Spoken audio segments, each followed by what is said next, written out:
Welcome, everybody, to Fire Breathing Kittens. This is a live play role-playing game where we play different RPGs every time.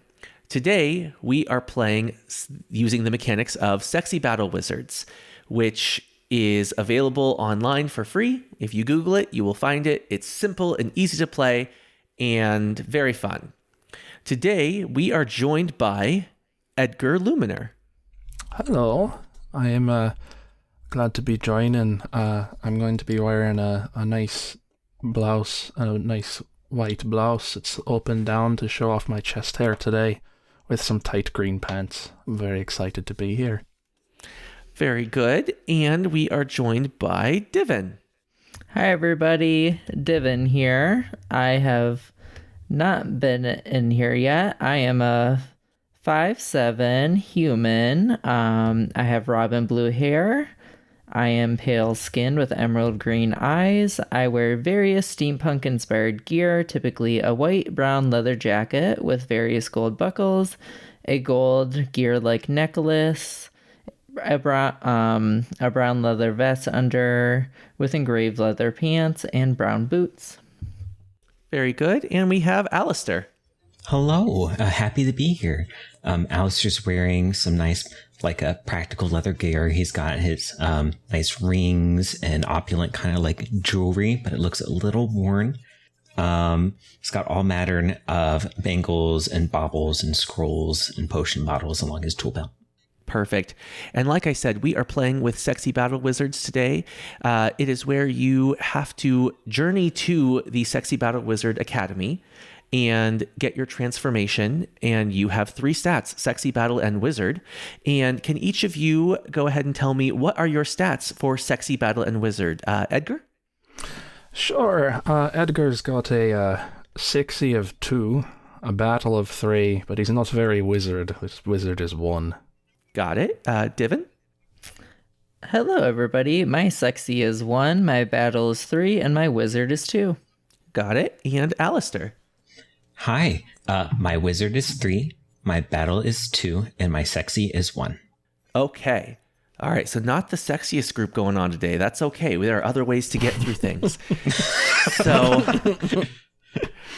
And as we go, you will encounter challenges, and you will have an amount of dice equal to the number of your stat, and you will roll that many dice to overcome that challenge. And some challenges are harder than others. You have to at least match the level of the difficulty of challenge on at least one of your dice in order to succeed. I'm just going through the rules for people who are listening. And I'm reminding myself of some of these rules. You can spend determination 1 for 1 to add additional dice to your pool. If your highest dice beats the difficulty, you succeed and describe what happens. If it's equal, you succeed and mark 1 stress, and I tell you something bad that happens to you. If it's lower, you fail, and you gain 1 stress and 1 determination. Like I said, the determination you can spend to increase your dice count. And then stress is the bad thing that happens in this game. If you fail and your total stress at that time is higher than the highest dice that you rolled, you explode in a burst of magic and reform in the Chapel of Ages inside the Sexy Battle Wizards College after a little while. So you're going to be out of the game for a little bit while you travel back to where the party is, if that's even attainable. So be prepared. Questions on the game? Perfect. So if I get stressed enough, I can just explode in a ball of sexiness, I guess. Sexy anguish. Well, I think it's the ball of wizard, never happened. Yes. Definitely have never had that happen to me, that's for sure. I know. It'd be great. Oh, boy. Just exit out of stressful situations. Anyways, so we are all at the Guild Hall. Can you guys describe what you're doing? Oh, the Guild Hall is basically a bar. There are rooms like an inn or an old tavern above the bar on subsequent floors. But the main floor is just a big open bar area with a corkboard on one side for job postings. And, everybody just kind of meets and socializes there. So what are you guys doing? Alastair has found a comfy chair in a corner, is reading what seems to be a very old tome. Oh, what are you reading? It's a history of runic transformation. Sounds about right. All right. And Divan, what are you doing? Divan is sitting at the bar just tinkering with a steampunk bomb that he just crafted. And Edgar. Edgar, having absolutely no clue what the other two are up to, and no interest in books or mechanics, is sitting at the bar just drinking a nice shot of whiskey on the rocks. All right. Well, if you are not interested in books and mechanics, why don't you take the lead and decide what we're going to do today? Is anyone else bored right now? I mean, what are you even doing? Bored. Yes. You don't... What do you two do? I don't know you very well. This is what I do. You read all day? So that's it for fun? It is part of my job. Oh, what's your job? I work kind of part-time at like a bookstore, so I help bind books and whatnot. But if you bind them, why do you have to read them? Oh no, that one's just for fun. I like this one. And what about you with your little? There's something going on there on that table. I don't. What? Oh, hi, I'm Divan. It's nice to meet you. I'm just messing with the steampunk bomb. I thought about blowing up a library later, but not really sure. Oh, well, make sure that our friend over here doesn't see you doing it. He loves books for fun, apparently. Did I? That was a joke, right? That was very funny. Good. Yeah, you'll never know if it was or not. No, I guess we'll find out later. What is the difference between a bomb and a steampunk bomb? I'm not sure I've heard that term before. There's not really much of a difference. It's just the mechanics of the bomb itself. Oh, and what is that? What does that mean? It just blows up with steam instead of actual explosives. Oh, that would hurt.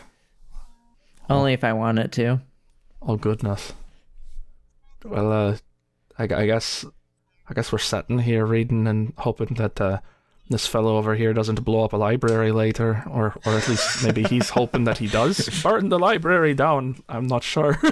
Oh, what would be goodness. really fun is if we went and blew something else up. I don't really know you guys. Do you want to go on an adventure?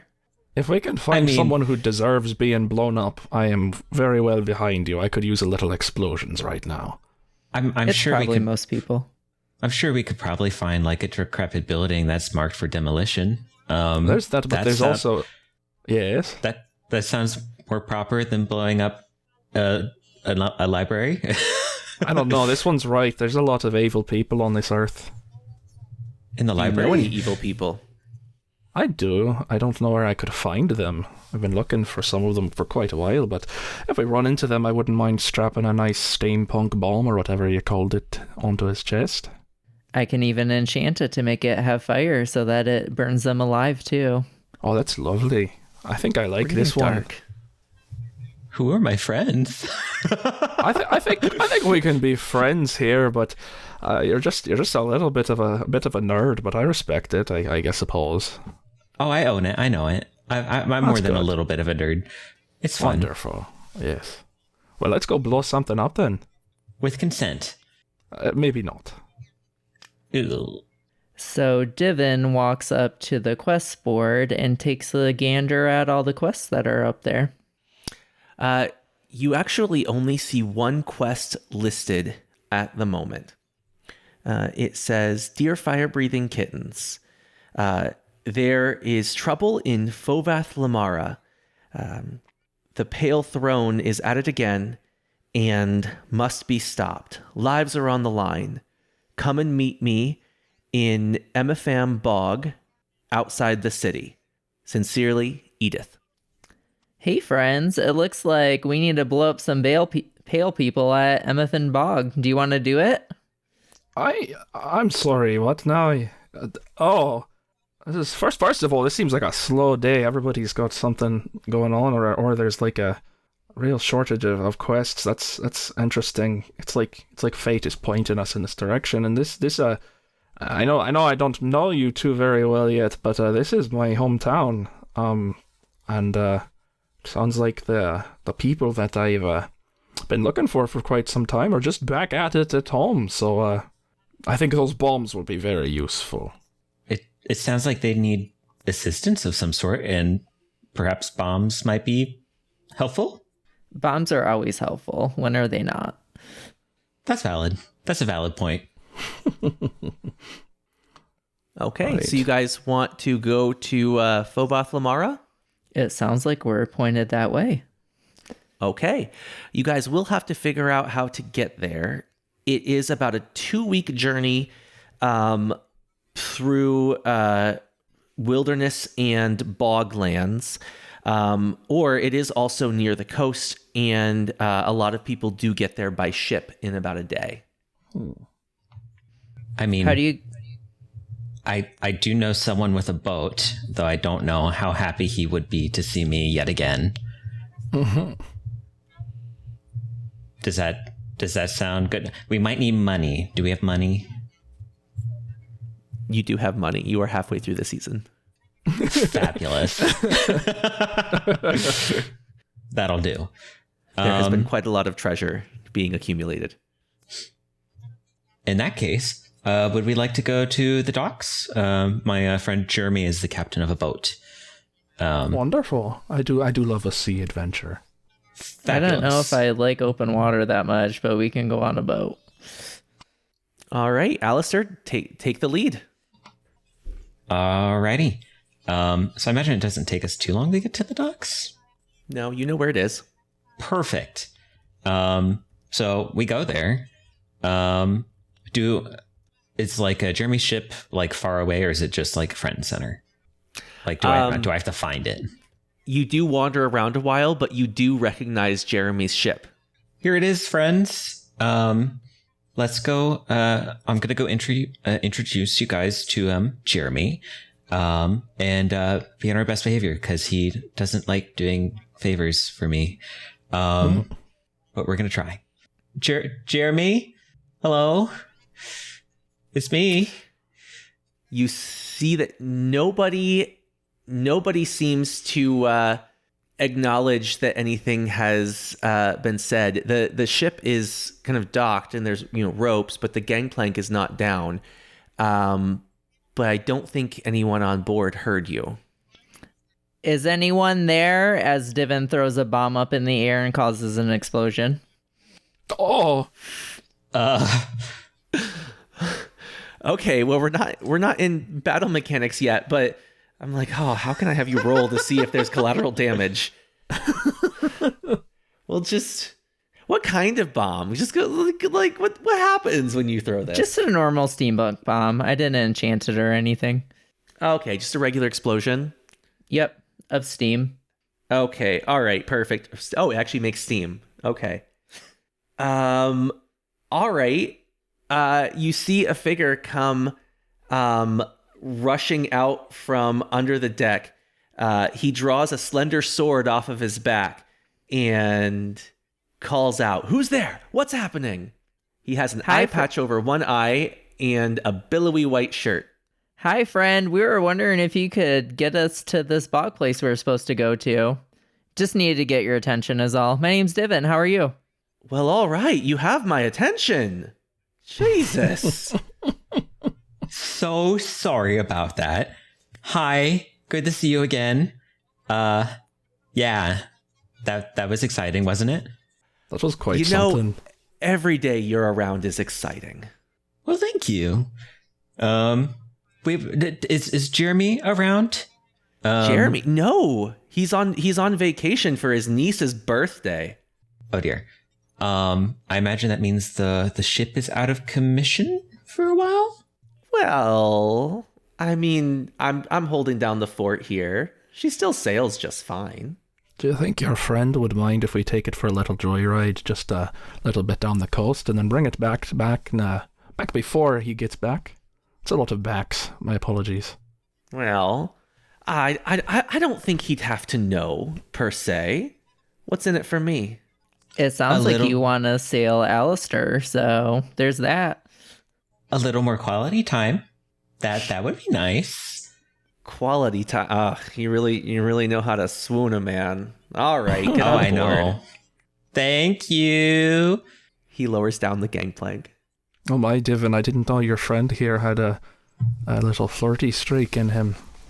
Didn't get it from those books. I would have never guessed. I don't think he was flirting, though. I'm not sure he knows how. Yeah, see, maybe I've stumbled into it. I'm not sure. You'd be surprised. It's always the quiet ones. That is true. That is very... Reference to a past Reference. episode. Oh my. Look that up later, guys. All right. So, what happens next? I guess as he lowers the gangplank, I'm just going to go run up and give him a hug. It's good to see you again. He definitely hugs you back. It's always good to see you. Happy to help however I can. This is a wholesome bunch right here. That's not the only gangplank he wants to lower. Oh my. I really thought this would be a holes joke right there. Oh, wholesome indeed. Plenty of holes to go around, something like that. I don't know. No, we're gonna keep this clean. This is a family shindig. Okay. Oh yes, Sexy Family Battle friendly. Wizards is a family friendly shindig for sure. It can be. All right. Is there anything you want to do on this journey, or are we gonna just sail down? Is there anything along the way of interest, or is it just sailing through empty seas? Oh, this is just swamp. your role play with an NPC that you know whose name I forget, but His name is Finn. oh yeah, his name is Finn. Finn Rider, right? Correct.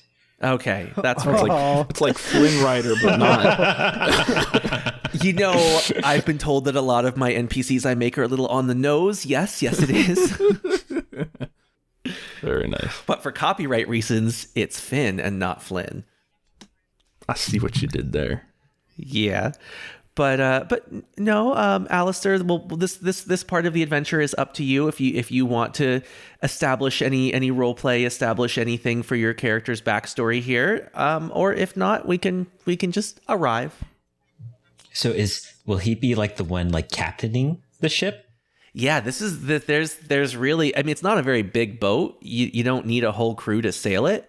So I think he's putting you guys to work to make the boat go, and he's just doing most of the work himself.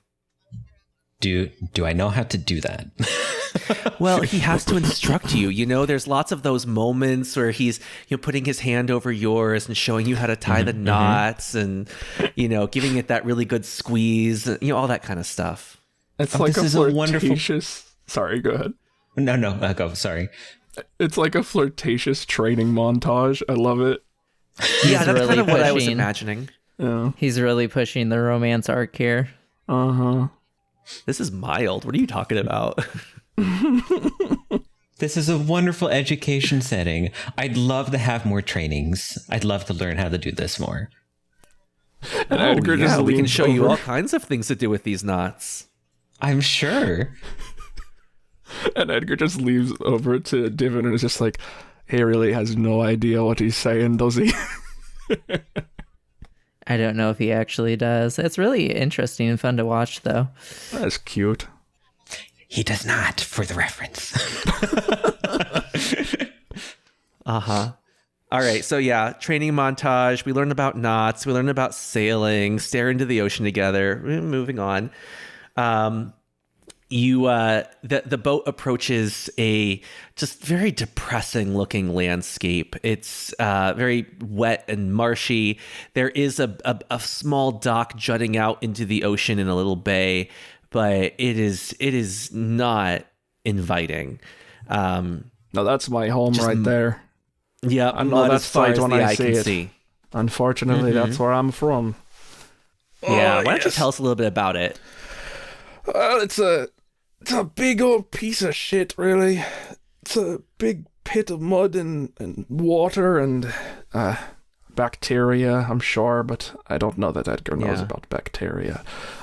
There's a lot of sprites and evil elves and gremlins and creatures in this bog, and the town isn't much better. All the people in it are quite corrupt and are taking advantage of the poor, and frankly, it's kind of kind of a class struggle going on over here. We've got a big upper class of hedonism, and then down on the bottom is just a lot of people trying to get by. And I was originally from one of those people, and I don't care to say too much more on the subject. Yeah. Kind of reminds me of, did everybody here play Skyrim? Yes.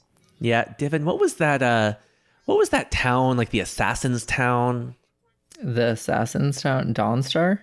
That might be it. Yeah, where everything's just like corrupt and depressing and wet and rainy. Yeah, that sounds like Dawnstar. That would check out, because I was that. thinking like an Elden Ring kind of thing too, and everything is just dead and sad in Elden Ring. Yeah, Yeah. Dawnstar is just cold and sad, and there's nothing there. And it's all Sounds corrupt. Right. The only significant thing that this town does for the surrounding area is a little bit of trade, but we don't really have anything significant. Everything that was there has been kind of siphoned out until the place has been sucked dry, so to speak. Yeah. Or actually, what you're probably thinking of is Falkreath, because that's where the Dark Brotherhood originally is. It's probably Falkreath, because they moved to Dawnstar. The one I was imagining was the one that has all those like it's very like gray alleyways and lots of like there's like little aisleways above the street level, like up in the air that you have to walk around. Oh, that's Windhelm. Yeah, and that's Where where all the everybody's assassins are. racist, everything's horrible. Yeah, that's Windhelm. Oh, okay, yeah. I don't remember the names of the towns. Anyways, this little nerd inception, one nerddom inside another moment. Very nice. But anyways, yeah, this is where you are now. And the gangplank lowers, and Finn asks if you want him to wait for you. Yes, please. That'd be great. Do you need anything? Do you need like rations, supplies? I don't know how long we'll be gone. He gestures at the entire boat behind him. Fabulous. Yes. He's very well provisioned. Although he does respond, I think you're the one that might need some supplies. And he disappears under deck and comes back shortly thereafter with a pair of black rubber rain boots and gives them to Alastair, as well as a knapsack full of food and water and whatnot. Oh, thank you. This is too kind. We have money. I have money. I know you don't want it, but you're getting it anyway. And I'm going to give him what would be a reasonable amount of money. He says, your money's no good here, but you do have to bring my boots back. I can do that. All right. We've got food now, friends. Where do you think this Edith is?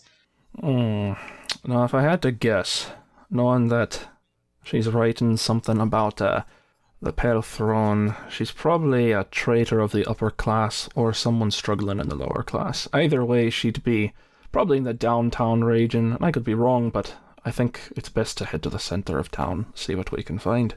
She's probably somewhere dramatic. That would make sense. I think only dramatic people write dramatic letters to dramatic guilds looking for dramatic people to come solve their dramatic problems. Very true. So you set off towards town? Yes. Okay. And about how far inland is the town through this bog? I would say it's about like half a day's journey. It's not so far from the coast that they haven't had, like, maybe there's a fishing boat here and there out there, but like it's far enough that it's inconvenient for the town, and it's not really considered a coastal town. Got it. So we have like a 5 or 6 hour trek through the mud. You guys want to just describe how this looks? Divan is not living his best life, trekking through this mud, annoyed as all get out. He is complaining because where he's from, they have steampunk hoverboards that would easily get through this in 10 minutes or less. And he can't. I'm very happy to have these rainproof, mudproof like boots. but still very sad. Edgar is right at home, but right at home for Edgar means that he is quite depressed. So he just kind of looks how he is. He's fine, like, getting through it, but in the way that, like, you're kind of self-repressing McKeesville man is like, I'm fine, everything's fine. And, like, nothing is fine. And then he turns to the two of them and is like, I haven't even seen the worst of it. This is just what we call the soup. We're getting to the stew soon. What does that mean? That's like the consistency of the mud. This is the liquidy part. It's kind of gross and squelchy. And then up ahead is the part with the sinkholes and the quicksand kind of feeling. As you progress, you do notice that the consistency gets much more stew-like. There's lots of rotting vegetation or bits of animals or unidentified things just floating in it, just really increasing the smell as you go. There's a chunk of a fruit everything over there. That's a half a pumpkin. Somebody lost tasty. that. No, not anymore. Oh God, why is the dock so far away in this swamp area? Don't look too deep. There can be bones down there. And as you're going, you start to see the town coming into view. You also see a little bit off towards the east of the town is a floating castle above the level of the mud. It's a big light gray stone castle that kind of contrasts the gritty, dark, grungy gray of most of the stone of the town next to it. And it's sort of on a piece of land that's floating and has like an inverted pyramid-shaped chunk of rock that just kind of comes down to a point. And it's floating about 15 feet above the mud level. You think she's in there? That's pretty dramatic. That is very dramatic, and I've never seen that before. So that's not normally there? Not at all. If it was, it would be covered with mud by now. Valid. No, it looks that's very a valid clean. point. Yes, it's very shiny too. Nothing here shines, except the moonshine. But that's different. All right, what do you do? How are we going to get up there? That's a good question. Is there any conceivable, like, ladder or, like, a rope anywhere? I might be able to do something about that. Is there like a big rock anywhere? There are many rocks. Give me just a minute. I'm gonna walk up to this rock. I presume we're at the base of the castle now. Yeah. Okay. I'm going to try and inscribe a rune that says weightless on it. Okay. We aren't quite there yet, but let's just go ahead and use the mechanics anyways. Go ahead and give me a dice roll. Would this be wizard? This would be wizard. Fabulous. We made it. Side note, are we using D6s? Yes. Yes. You roll 1, 2, or 3 d6s. 6, 4, and 4. Okay, so you got a critical success, which means Huzzah. this works spectacularly. So go ahead. I don't know exactly what you're doing, but go ahead and describe what happens. Essentially, I'm trying to make like this rock entirely weightless so it levitates. And now we just need to give it a little bit of inertia where it'll float upwards and take us with it. Act this out. Use your party members. What's happening? Okay, guys, we're gonna need to all push underneath the rock and then try and grab on. There's no If that need to makes sense. push. Everybody get on the rock. I have a plan. Oh boy. All right. Well, I'm standing on the rock. Then I suppose this is gonna be a bomb now. Probably Yes. Is everybody on the rock? as much as I can be. Sure am. Divan waits till everybody gets on the rock, and then he just drops a bomb.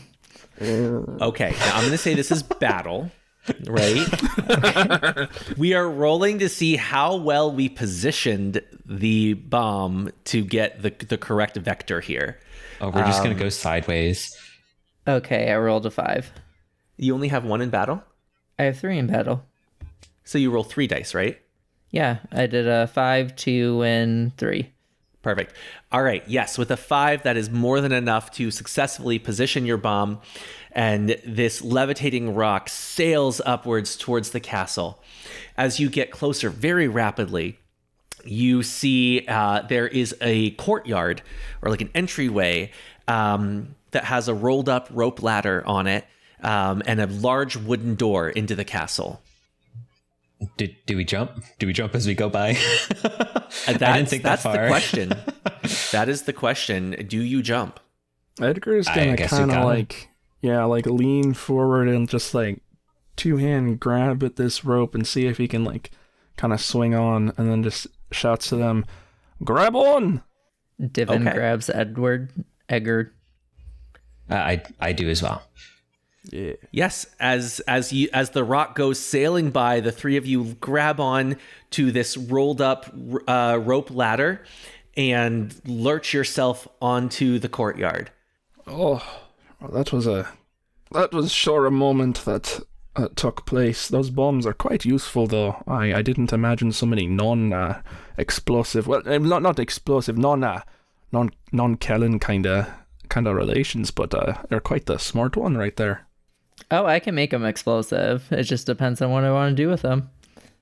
That is a little frightening. It worked out pretty well, I'd say. Yeah, I'm telling you. As I look as the rock keeps careening into the sky. That'll wear off soon. Had a bird or something. The rune will eventually wear off, and it's going to just fall somewhere. Oh dear. It's fine. Let's hope that's an evil person. Hopefully it doesn't land on anyone. Yeah. Okay. Right. Divan heads towards the giant castle doors. Sure. What do you do with them? Hey guys, I think she's in here, as he knocks on the doors. Okay, so we're knocking. And the door is answered by an elderly woman. She's very grandmotherly looking, short and plump, and is wearing a red robe. She answers the door and says, "Yes, who's this?" Hi, my name's Divan. We heard your request for some people to help you out with some pale people. We're here to help out. Oh, are you the fire-breathing kittens? I don't think I've met these kittens yet. I do I just would hope we are. I do just want to be clear, Divan, that this is the pale throne, not pale people. Although the people are quite sickly around here. Pale throne, pale people, same thing. There is a difference. No worries. Come in. I will tell you everything. And she gestures you into the entryway, and there's a foyer with a fireplace going, antique furniture scattered around, and a gilded filigreed box sitting on an end table. Edgar's gonna shake her hand. That's Edgar, Luminar. Pleasure to meet you. The Luminar. Oh, well, yes, very, very nice to meet you too, Edgar. Divan is just looking around, already having introduced himself, thinking to himself, the aesthetic matches. Yeah. Anyways, come in, sit down. We are in quite a pickle here. As young Edgar here knows, Fovath Lamara has never been the most savory of places, but now Vokrin has gone even further, even worse than anything he's done before. You see, Grandma Cricket, I don't know if you've ever met her, has been accused of murder. Now, obviously, we all know it's not true, but I believe she is going to take the fall for someone else, and we simply must do something to stop it. Okay, let me get this straight. The man that I suspect of killing my parents is framing a murder on a poor little granny that I saved once upon a time. That is messed up. I do think that's what's happening. How did you hear about this? That's terrible. Well, Grandma Cricket's an old friend. Oh, that is good to know. Well, I will be all the more pleased to alleviate her situation. Yes, I've been trying to get her to leave this place forever. There's so many wonderful places to live. But she says, her heritage is here, and, well, what can you do? Speaking of which, Mrs. Cricket is quite a poor woman now. Exactly how did you come into possession of this giant floating castle thing? This is quite grand. Well, I work here. You guys don't know about the Sexy Battle Wizard University, do you? Well, I do now. What is that?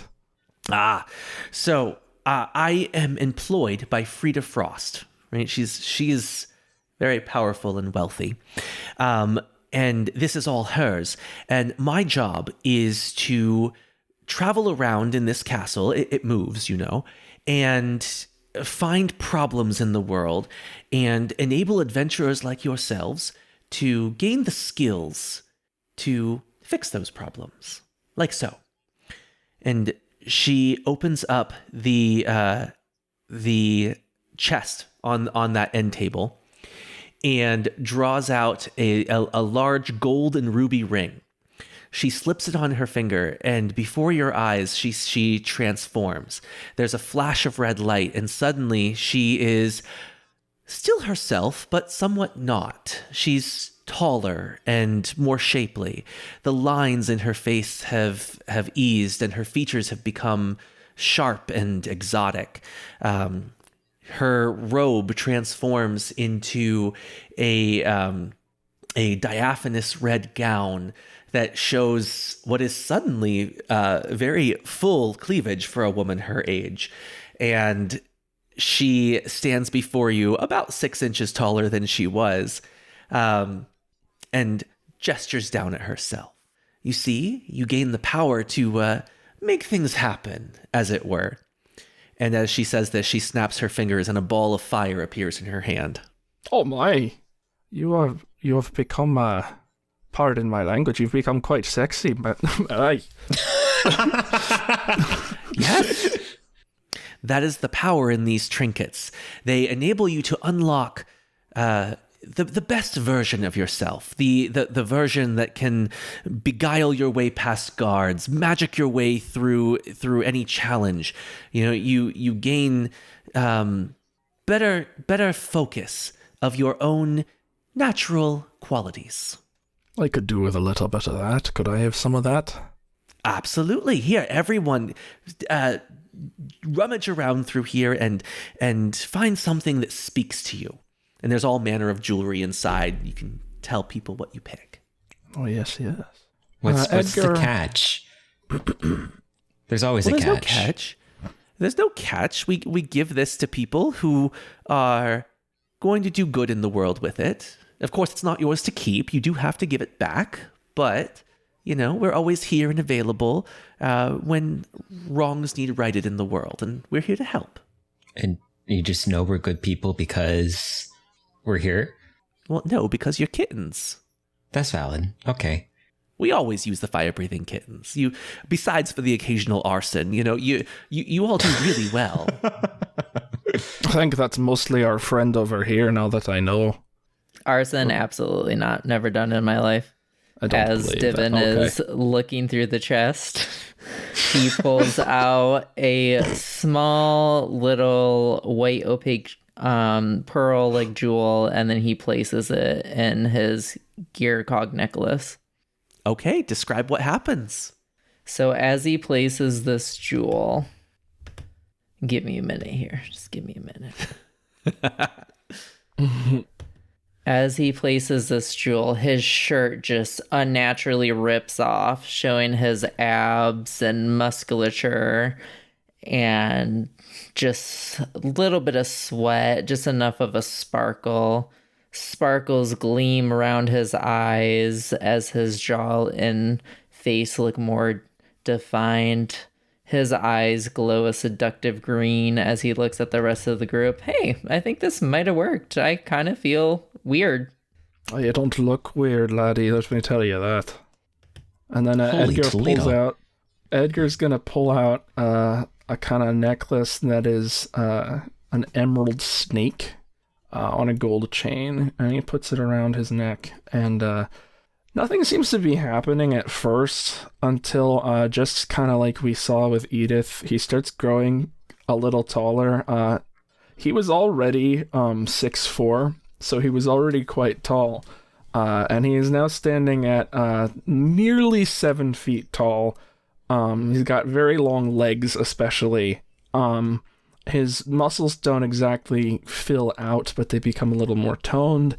And similar to Divan, his shirt is just kind of like stretching out, and then like the top just kind of casually unbuttons down to reveal much more chest hair than he had previously. And then in the blink of an eye, he suddenly has a very full medium-length beard that he did not have before, as well as a very sharp jawline and cheekbones and kind of very incessant eyes. What do I look like? What happened? You look fabulous. Oh, thank you. You look like its doorways are going to be your worst enemy. Let me tell you, laddie, that's not a new thing for me. That's an unfortunate truth of being Edgar Luminor right there. I can only imagine how small these doorways are in the swamp village that we're going to. Oh my god, they're tiny. All the people here are so short. Alrighty. I guess I'm going to reach into the box and try and find something I fancy as well. Alastair's going to find kind of like a more like plain like silver ring with like an inscription written onto it, kind of like runes. And it'll have small little tiny like white gemstones. As he puts it on, he doesn't get taller. He stays the same height, but he definitely fills out a lot more. His more slender frame becomes much more V-shaped. His arms get bigger, but not like enormous. His facial structure seems to define a bit more. It's almost like he's wearing eyeshadow now. And his clothes don't really change too much, so the leather gear he's having stretches as he gets just a little bit bigger. The top button of his leather tunic popping. Okay. I think that worked. This is weird. That definitely worked. And then it's not just physical, just so you know. There's a lot more to this than sneaking your way past some guards or canoodling your way through, who knows. You should all have some enhancement of your natural magical abilities. What do you feel? How am I feel like I'm buzzing. Is that normal? I suppose. Sounds like it's normal for you. Anything more specific? I don't feel very different. I just kind of think that I could stab someone real good right now. Now, granted, I wasn't a whole very magical fellow before.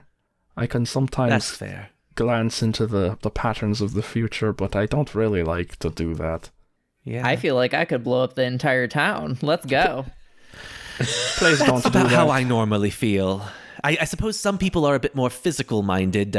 Personally, I'm much more of a magic user, and whoo, buddy, this ring packs a punch.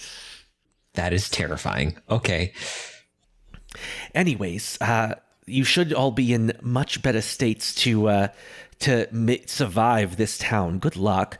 But yes, I would love it if you would clear the name of my good friend as much as can happen in this town. She was specifically, she's being held in the jail, which Edgar, I assume you know where that is. And she was accused of killing a librarian of all people. So investigate, see what you can find. I'm here to help if you need me, but please do your best to help her. That we will. Thank you. I'm gonna take this off for now and see if I can surprise someone with it. And he takes his necklace off and pockets it, and he goes shrinking back to normal. And then he's a little dizzy, and he's like, well, I didn't feel it before, but there is something there. Oh. I think I'll keep mine on. This is fun. I don't know. He gestures at his shoulders a moment. This is new. I like it. Divan just says. So if we blow something up, blame it on the other guy. Got it. It wouldn't be much of a stretch. Where is this town? Let's head on down. Well, it's kind of down the rope ladder that we went on, and I guess we can probably drop down to the ground at this point, being sexy and strong. I could do that on my own normally, but anyway. And then we've got the town over here, and we can just head around and see if we can find Grandma Cricket. There is also that rope ladder that you can get down. You could just push the lever and it lowers. That wouldn't be as dramatic, but that is true. I mean, whatever makes you happy, you know? Thank you, Edith. I think we will be splitting off now. And Edgar's gonna go and jump off the side of the thing and not unroll the ladder. Okay. I suppose I'll jump off as well. That sounds more fun, right? A little bit of excitement. That is only 15 feet, right?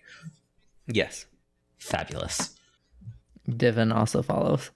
All right, you enter the town. What happens?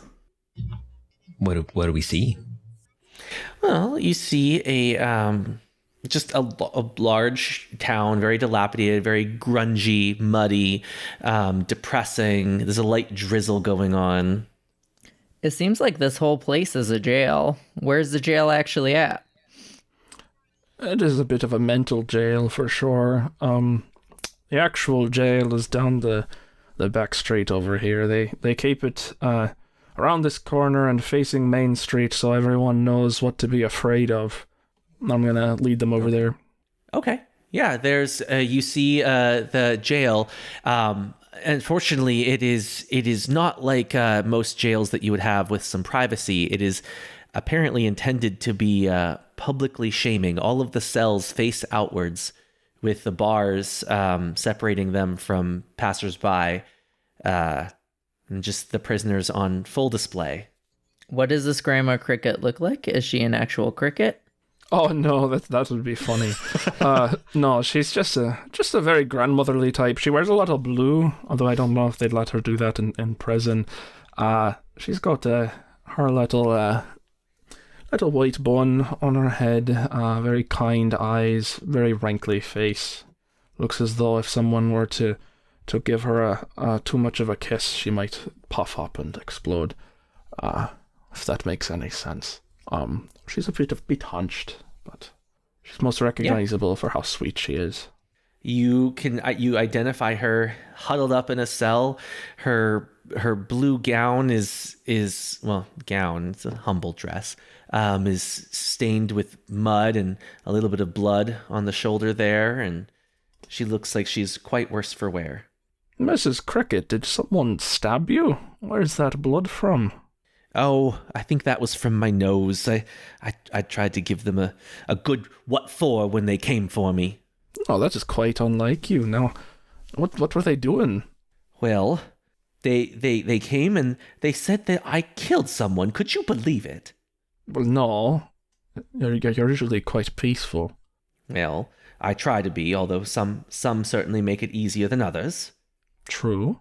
No, did they give you any kind of information outside of that, or just arrest you for murder and then throw you here? Well, I don't know, but I suspect that Vokran was behind it. We just had this little tiff. You remember when you came and saved my little Joey? Yes, of course. Well, I had previously gone to him without other options to try to save Joey, and I had promised a favor at some point in exchange for his help, and he told me maybe. He said he might help, but it ended up not being necessary. But then I was told from one of his messengers a few days ago that my favor was still owed. Right? That a deal was a deal. And then not a day later, I was arrested for this murder. I can't help but think they're related. Oh, darling, I didn't know that you owed a favor to that evil man. Well, I didn't think I did. Still, to to try and bargain with a devil like him. I can't help but feel a little bit like you brought this on yourself, but don't you worry, we'll get you out of there. No, they haven't hurt you, have they? No, just my pride. Yes, that's pretty easy to lose in this prison. How long have you been here? 2 days so far. Were they quiet days or anything going on? Well, I haven't been fed yet, but aside from that, I can't complain, I suppose. Now, could we get this woman some food? I'm sorry. Could you, Alastair? Yes. I'm going to pull some food out of the pack that Finn gave me. She gobbles it down very greedily. Good. Now make sure that they gives you profuse thanks. Yes, of course. Just make sure that none of the guards see. Now let's go out. The problem with Vokran, of course, is that he's in charge of quite a lot of this town on his pale throne, except he doesn't tend to appear there. He's not very good at his job. He's just corrupt like all of us over here in Forvath Lamora. So I don't know that we could find him anywhere specific. Do you have any leads or any kind of idea of what we could do? I mean, I've been looking for him for ages, and I have no idea where he is. That's well beyond me. I was approached by one of his people. I mean, he is always very hard to find, isn't he? That's the problem. And not just him, but everything he does is so hidden. I think if we could find some way to depose him, right? Anything we could do. Well, it's a fool's dream, isn't it? It's been the dream of mine for many a year. I struggle to see how I could be capable of such a thing now, but I suppose there's no other time to try but now, is there? No, don't think that way. I think you could do anything you set your mind to. That's very sweet of you. Yes. Yeah, and frankly, I don't know what to make of this whole thing. Who would kill a librarian? Why? What could he possibly want with a library?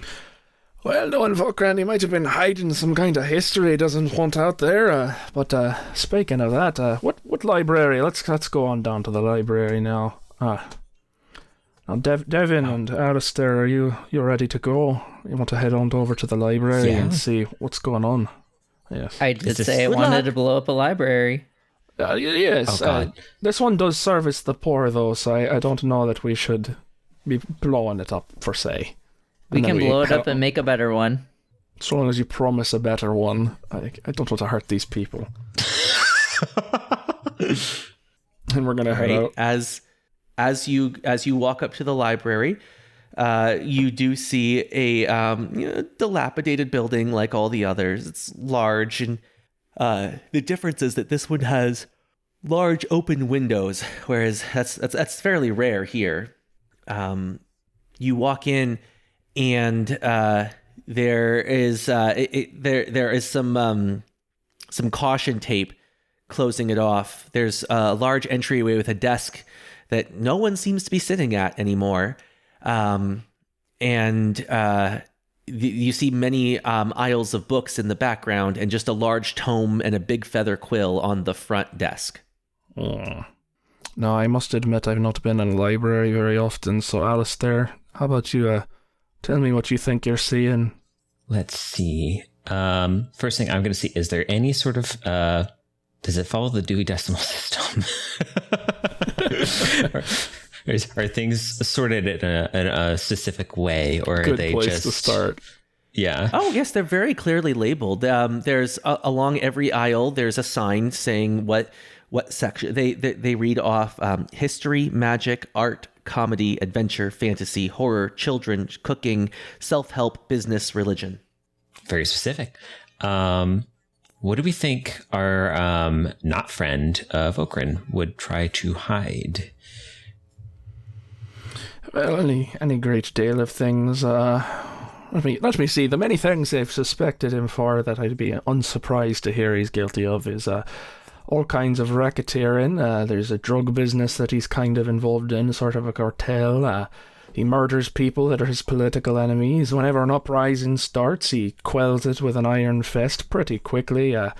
He also came to power quite a while ago for means that are a little foggy, so I can imagine him clearing out history books of murders or what is called financial histories to try and hide his money laundering. There's really not a lot that he isn't willing to do, to be honest. Interesting. I guess we start with the history section, or maybe Makes sense. Like maybe the librarian knew specific information and we don't have access to it anymore. That's like, true. I wonder if she's a witness to something.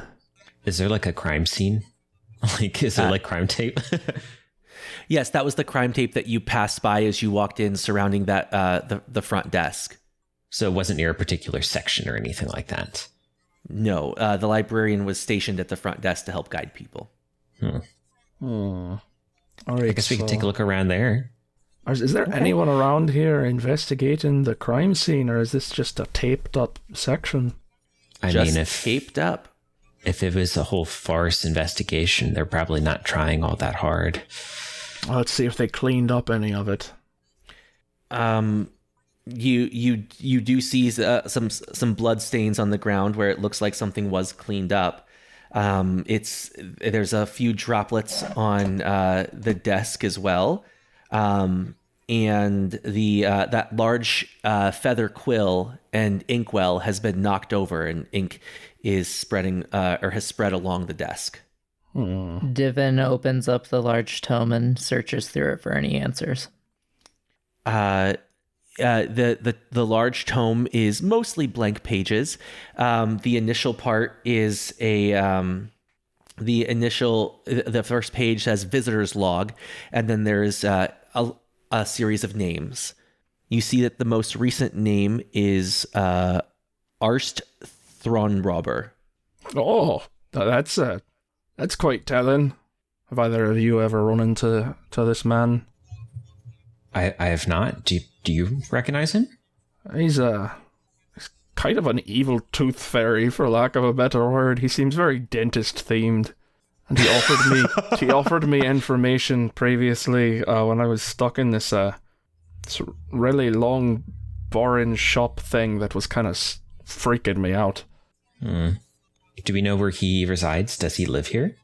I have no idea. My friend, though I'm struggling to remember his name, he knows much more about Thornrobber than I do. All I know is that he offered me a great deal of value if I was willing to betray my friends, and I wasn't about to do that. Very interesting. Well, if he is from out of town, it would be very unusual for him to go visit the local library, right? It is interesting that he wants to be here in Forvath Lamora of all places. There's not much of anything going on here other than the crime, so it clearly can't have been good. I think we found suspect number one. Now, what do we do with that? I don't know, because Thornrobber's another one of those people that I have no idea how to find. There is an address and phone number listed beside his name on the visitor log. I'm Thank sorry, you, God. we have phones? I believe they're magic calling stones is what what they technically are in this game.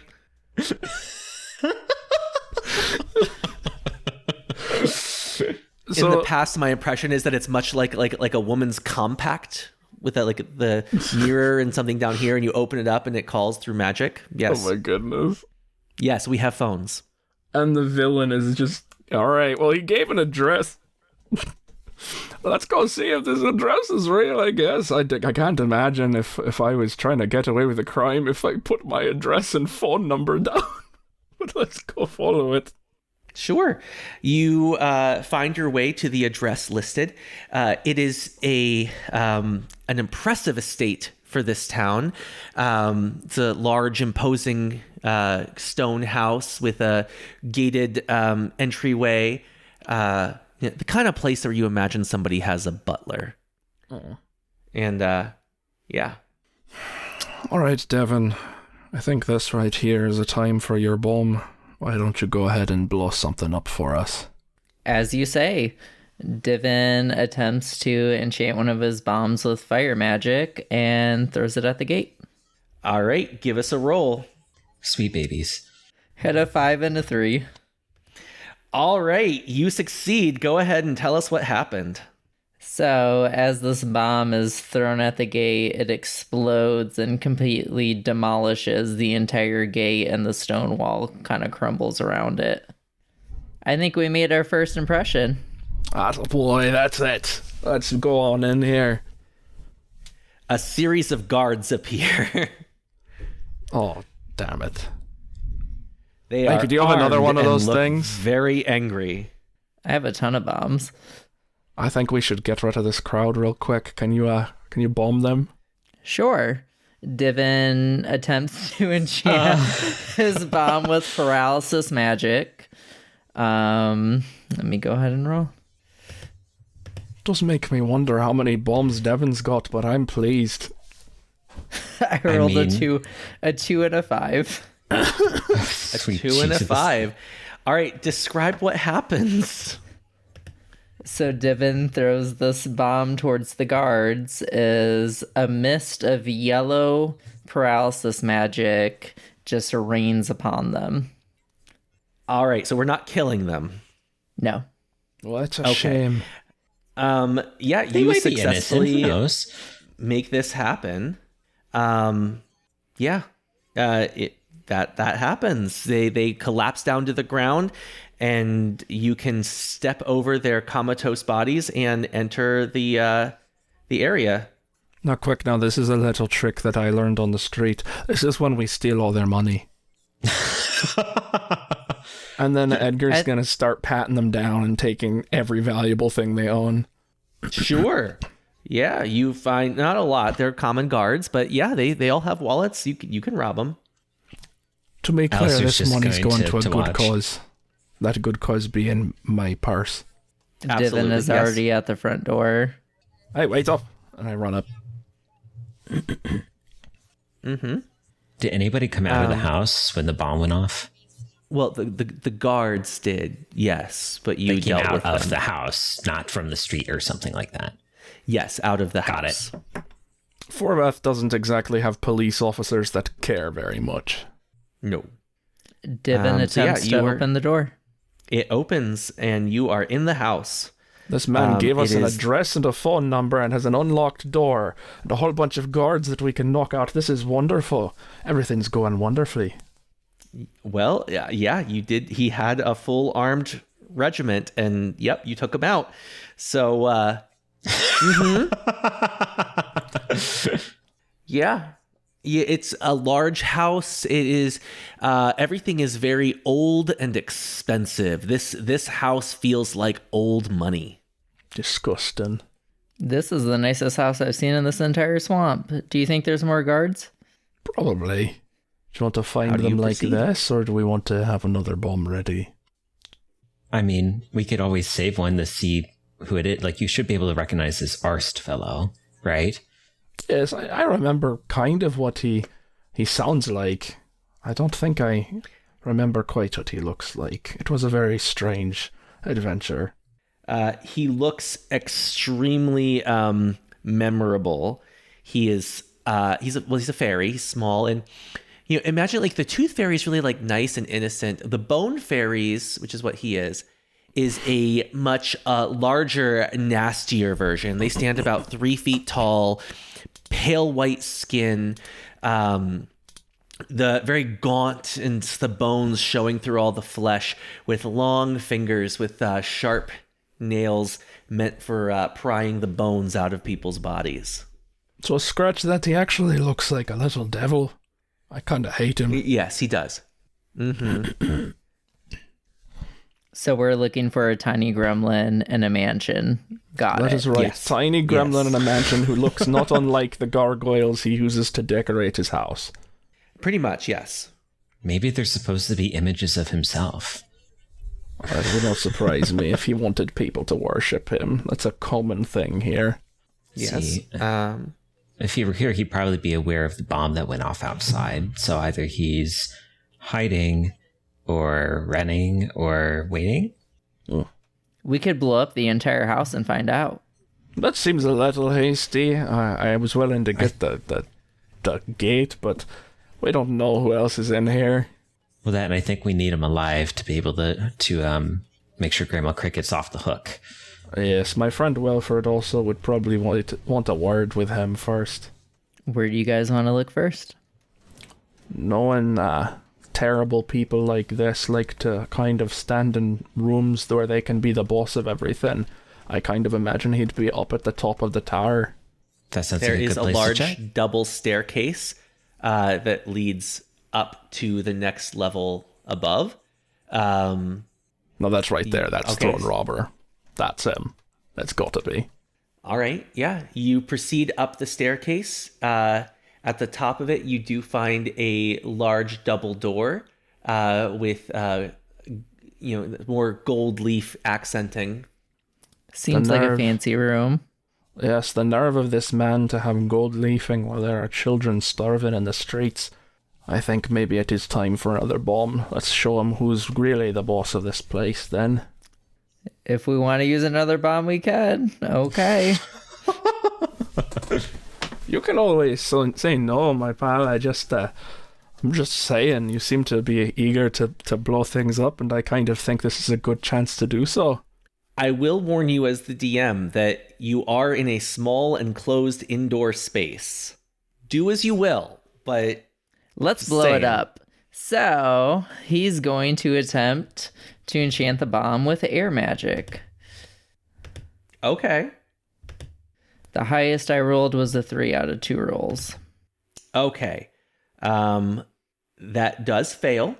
So please mark 1 stress and 1 determination on your character sheet. It's our first failed roll. All right.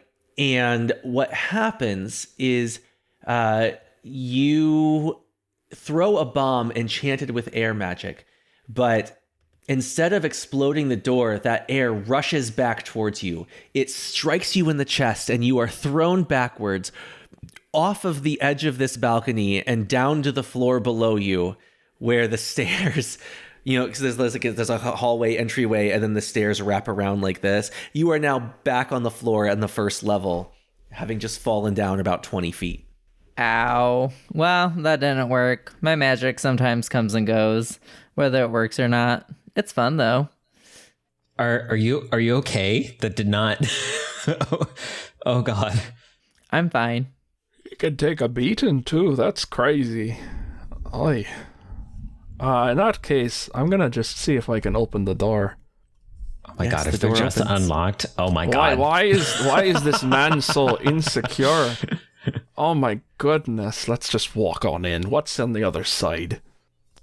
Inside, you see a large study. You do see Arts standing beside a brandy decanter with a sifter in his hand. He looks up and says, "Ah, Edgar, welcome to my home. Very unexpected, but can I offer you a drink?" You didn't hear Arts. the bombs? Oh, I know my gods were addressing something. I was that you? I assume you've made it past them then. I will have to have words with them. Arts, But before that's we fine. have any conversation or a drink, which I will be taking, by the way, that looks like some very good alcohol. But anyway, we have got to talk about your security issues, man. You can't be going about doing all this with unlocked doors and guards that can be stunned in a second. You went and gave your address out. Is this some kind of trap? Are you lying to us, or are you just this arrogant? I find that I don't know.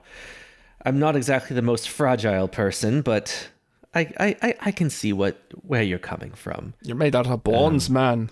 How's that not fragile? He flashes you a grin of sharp, pointed teeth. I've seen a lot Oh, of dear. goblins that are much scarier than you. You better watch that mouth of yours before I punch it in. No, come now. We're not here for that. What are we here for I do then? assume. Well, I don't know. You're in my house. You invited Trying us to- practically with the doors open and leaving your address on a crime scene. If you're covering something up, you're doing a real shite job of it. Are you talking about the library? How are Yes, you of mixed course. up in that? Well, you put Divan. Okay. Divan is holding a bomb in his hand right next to this little gremlin as red, fiery, like blaze starts to fill the bomb. Listen, little gremlin munchkin, did you kill the librarian and frame the old lady or not? He is staring at you in disbelief, since you all apparently do not know that a bone fairy is one of the greater fae. You are talking to someone just under god level.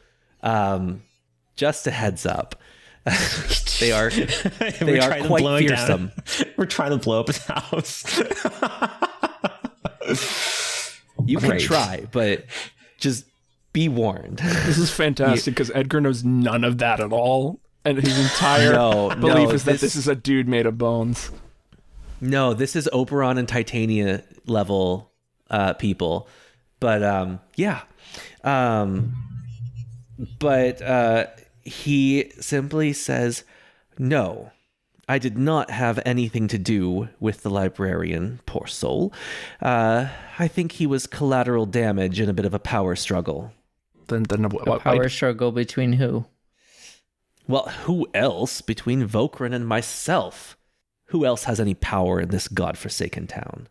You don't know anything about this, do you? I have no idea what you're talking about, but I wish you'd... I don't even know. You know, I'm not in the habit of this, but I'll go ahead and give you some free information, just because I like you. Now, I'm sure you know, Vokran is less honorable than myself. You know, I am well aware that I'm no saint, but I believe in honoring my deals, right? Every time. And Vokran, he gives people in power a bad name. He makes the peasantry feel like they can't trust the word of the ruling class. It's bad for business. Well, they can't. So. Well, it depends on who you're talking about. You know, the deals I offer are... You wanted me to kill my friend, but all right. Maybe not favorable, but at least they're honest. That is the point of having power. Why don't we just take this man out and just get that book he offered me earlier? He doesn't seem like a threat. Well, that's my point, is the book. Have you not realized you were in a library? Supposedly, there is a trove of knowledge. I was looking for it for myself as well. There's supposed to be a fount of wisdom, and I'm trying to find how I can restore my immortality before I get any older than this. It hasn't been going well. I can tell you look terrible. I know. I'm not happy about it. You shouldn't be. Regardless, I was trying to find the trove, and Vokran... Apparently, he has some hidden knowledge in that trove himself that would be quite incriminating. And that book you referenced. And I don't think he wants me to find it. I searched that library high and low, and, you know, here we are. I couldn't seem to find it. But I know that he doesn't want me to find it, or anyone else for that matter, and he'll do anything to stop anyone from getting their hands on that book. Are we sure it's in the library? Honestly, I don't know. That's the information I was given. That's all I've got. But I searched every wall, I couldn't find anything. And here we are. I believe it. You're a little close to the ground. You probably can see better than us. That's a good one. Why are you telling us all hand this? On his sifter. What are you gonna sift? My face? You can't put that on anything. That's so sad. You don't even have a real weapon. Are we attempting to instigate combat? I don't know that Edgar's trying to instigate combat. He's just kind of enjoying pissing him off. He's definitely pushing his buttons. Whether or not that's enough to make him crack is up to you. Well, you are a guest in his house at the moment, and he feels very strongly about this. But he does not like this. Oh, what was that, brandy? He's choosing... Yes. Oh, I'm going to take all of that. The glass that... Well, he already offered you a glass, yes. Oh, yes, but I'm taking all of it, sir. That's going to be mine. Oh, you take the decanter? Yes, the decanter. I'm taking that with me, throne robber. Thank you. It's a fine offer, and I'm taking you up on it. Of course. Yes. But to answer your earlier question, I'm telling you this because someone needs to take down the current Pale Throne. I would be quite remiss if I didn't try to make that happen and create a power vacuum in this town that I could fill myself. Now, So see, you this is have my interesting. blessing. Do everything you can to take him down, and I'll do what I can to help you. All right, I'm going to go talk to my friends. Now you shut up. And he turns around and he's just going back to Divan and I keep almost calling you Atticus. That's not your name. Alastair. Alastair. All right, so the reason this fellow over here, this loser, wants us to help him out is because he wants to take the criminal spot of Okran, and he says that he's going to do much better, but I don't really believe much of what he says. He's got some kind of code of honesty, which is a little strange, but it's clearly not for morals that I can really stand behind. So I guess our choice here is if we want to accept his help or not, because he's given us our blessing. His blessing, that is. I mean, it sounds like we were going to do what he's asking anyway. So in this way we can clear Grandma Cricket's name and get rid of Buckrin, which is, I don't know if we were planning on doing that, but that kind of seems where it's going. I would hope so. I've been trying to do that my whole life. So, I mean, if that's all he's asking for, I think we were going to do that even if he didn't offer us help. Fair enough. Divan, what are your thoughts? I think you just tell me who to blow up and I'll blow them up. I like this man quite a lot. This is wonderful.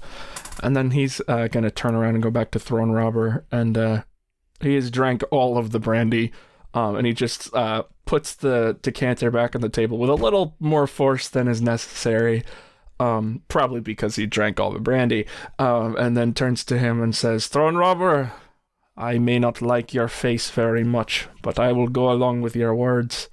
We will accept your blessing, and we will try to clear this man from the throne." Very good. That's it. Best of luck. You don't have anything else to say for yourself? Well, you're not dead yet. You're welcome. Huh. All right then. And then Off he you turns go. around and he's leaving. Off you go. Little shit. You don't have any insight into Fulcrin's guard or security, or do you have any knowledge on that might be helpful? You can ask No, him that. he's always on the move. My plan was to try to find that trove in the library, but alas, I failed. And you're certain it's in the library? It must be. Why? Because that is what every source of information I have has told me. All right. I mean, that's a good enough lead, I suppose. Very good. Best of luck. I suppose we head back to the library.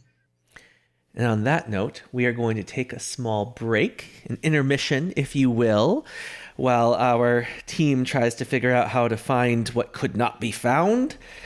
Today, we were joined by Edgar, Hello.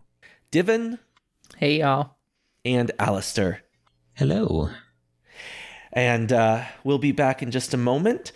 By the way, normally this is where we would read a review on our iTunes or wherever else you listen to these.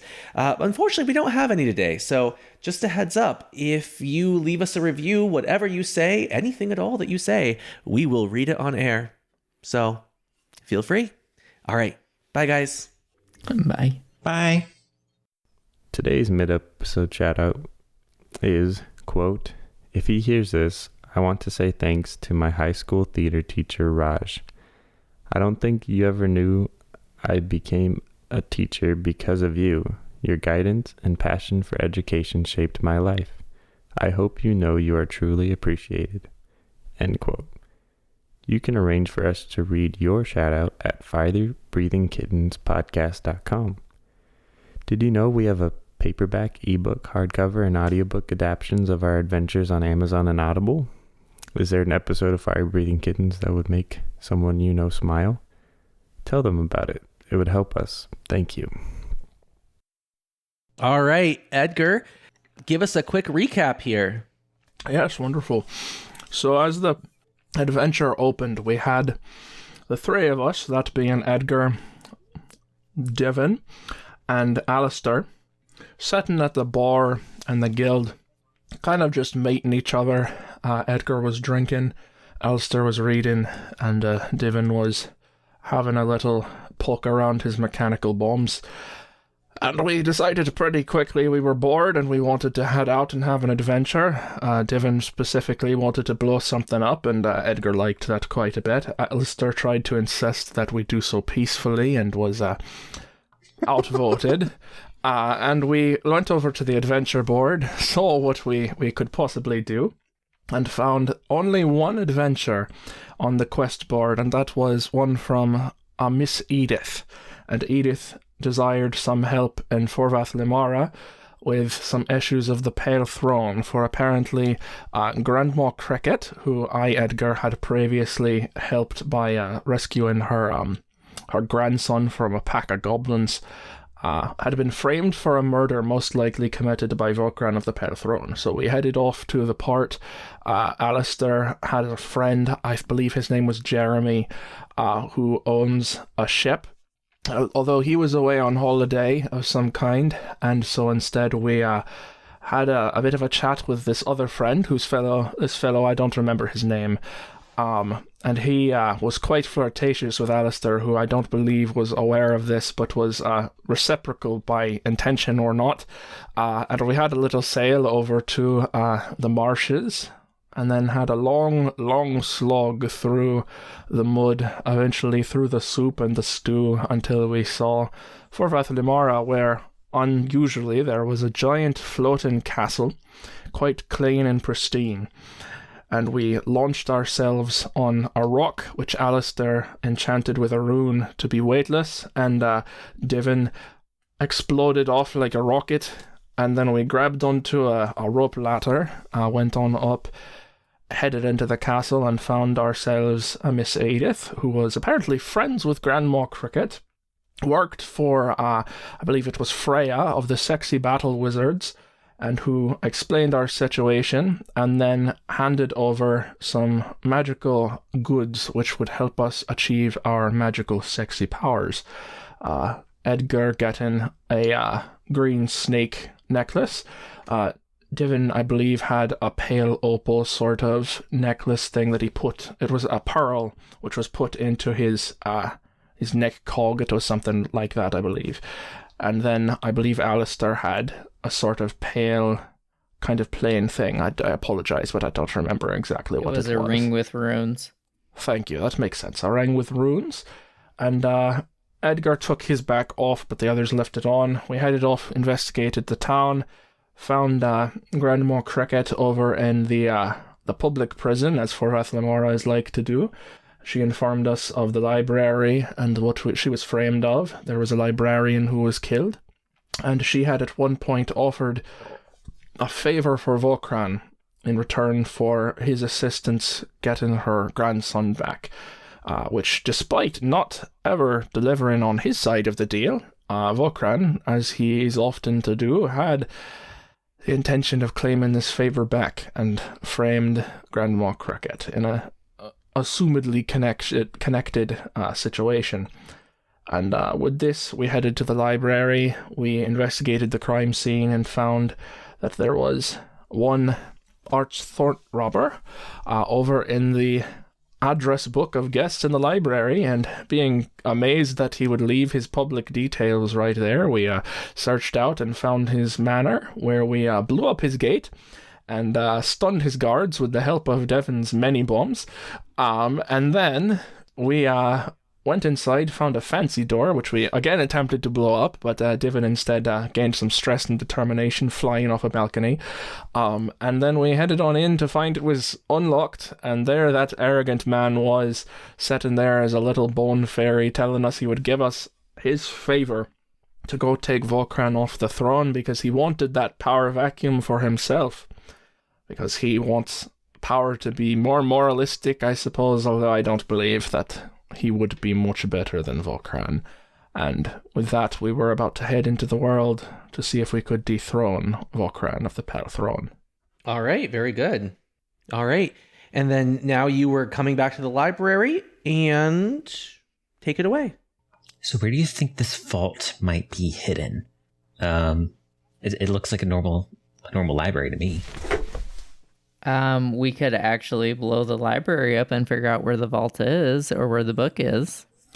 Yeah, but then we might blow up the book too. Again, my friend, this library services the poor, so as much as I love your bombs, I don't think this is an appropriate time for them. We would find it really quickly. I disagree. It could be hidden magically, and the bombs would possibly destroy whatever portal was leading into this realm. Problem solved. No, we're trying to get into the vault. I think your bombs are the equivalent of like a hammer, and we need a screwdriver. I'm not sure don't what think we you should mean, blow but it I up. think that's true. We need Yes. a more precise implement. Okay, that makes sense. Now, considering that I've got a very light amount of magic in me, I'm gonna try and call on what little I do have, and if you two wouldn't mind giving me a little bit of atmospheric humming, then I'm gonna do a little divination.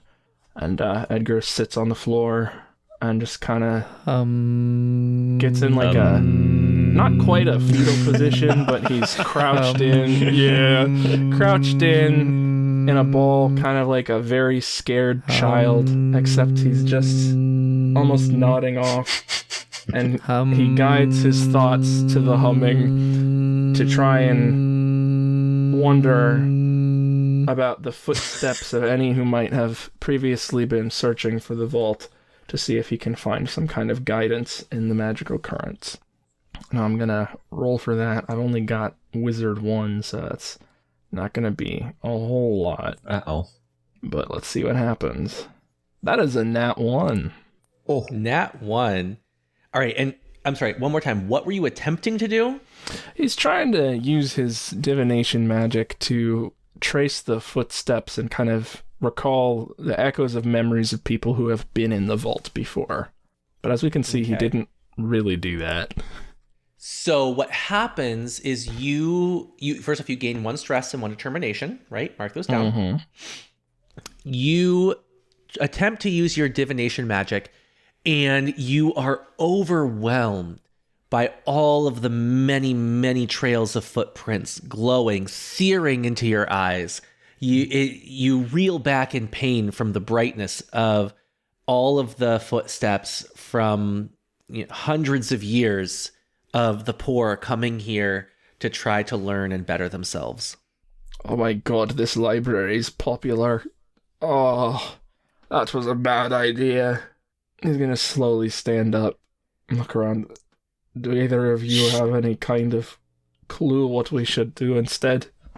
What was the spell you just used? I Not could a good probably one. try to enchant it into a bomb. I know. Divination bomb. No flashes of light, please.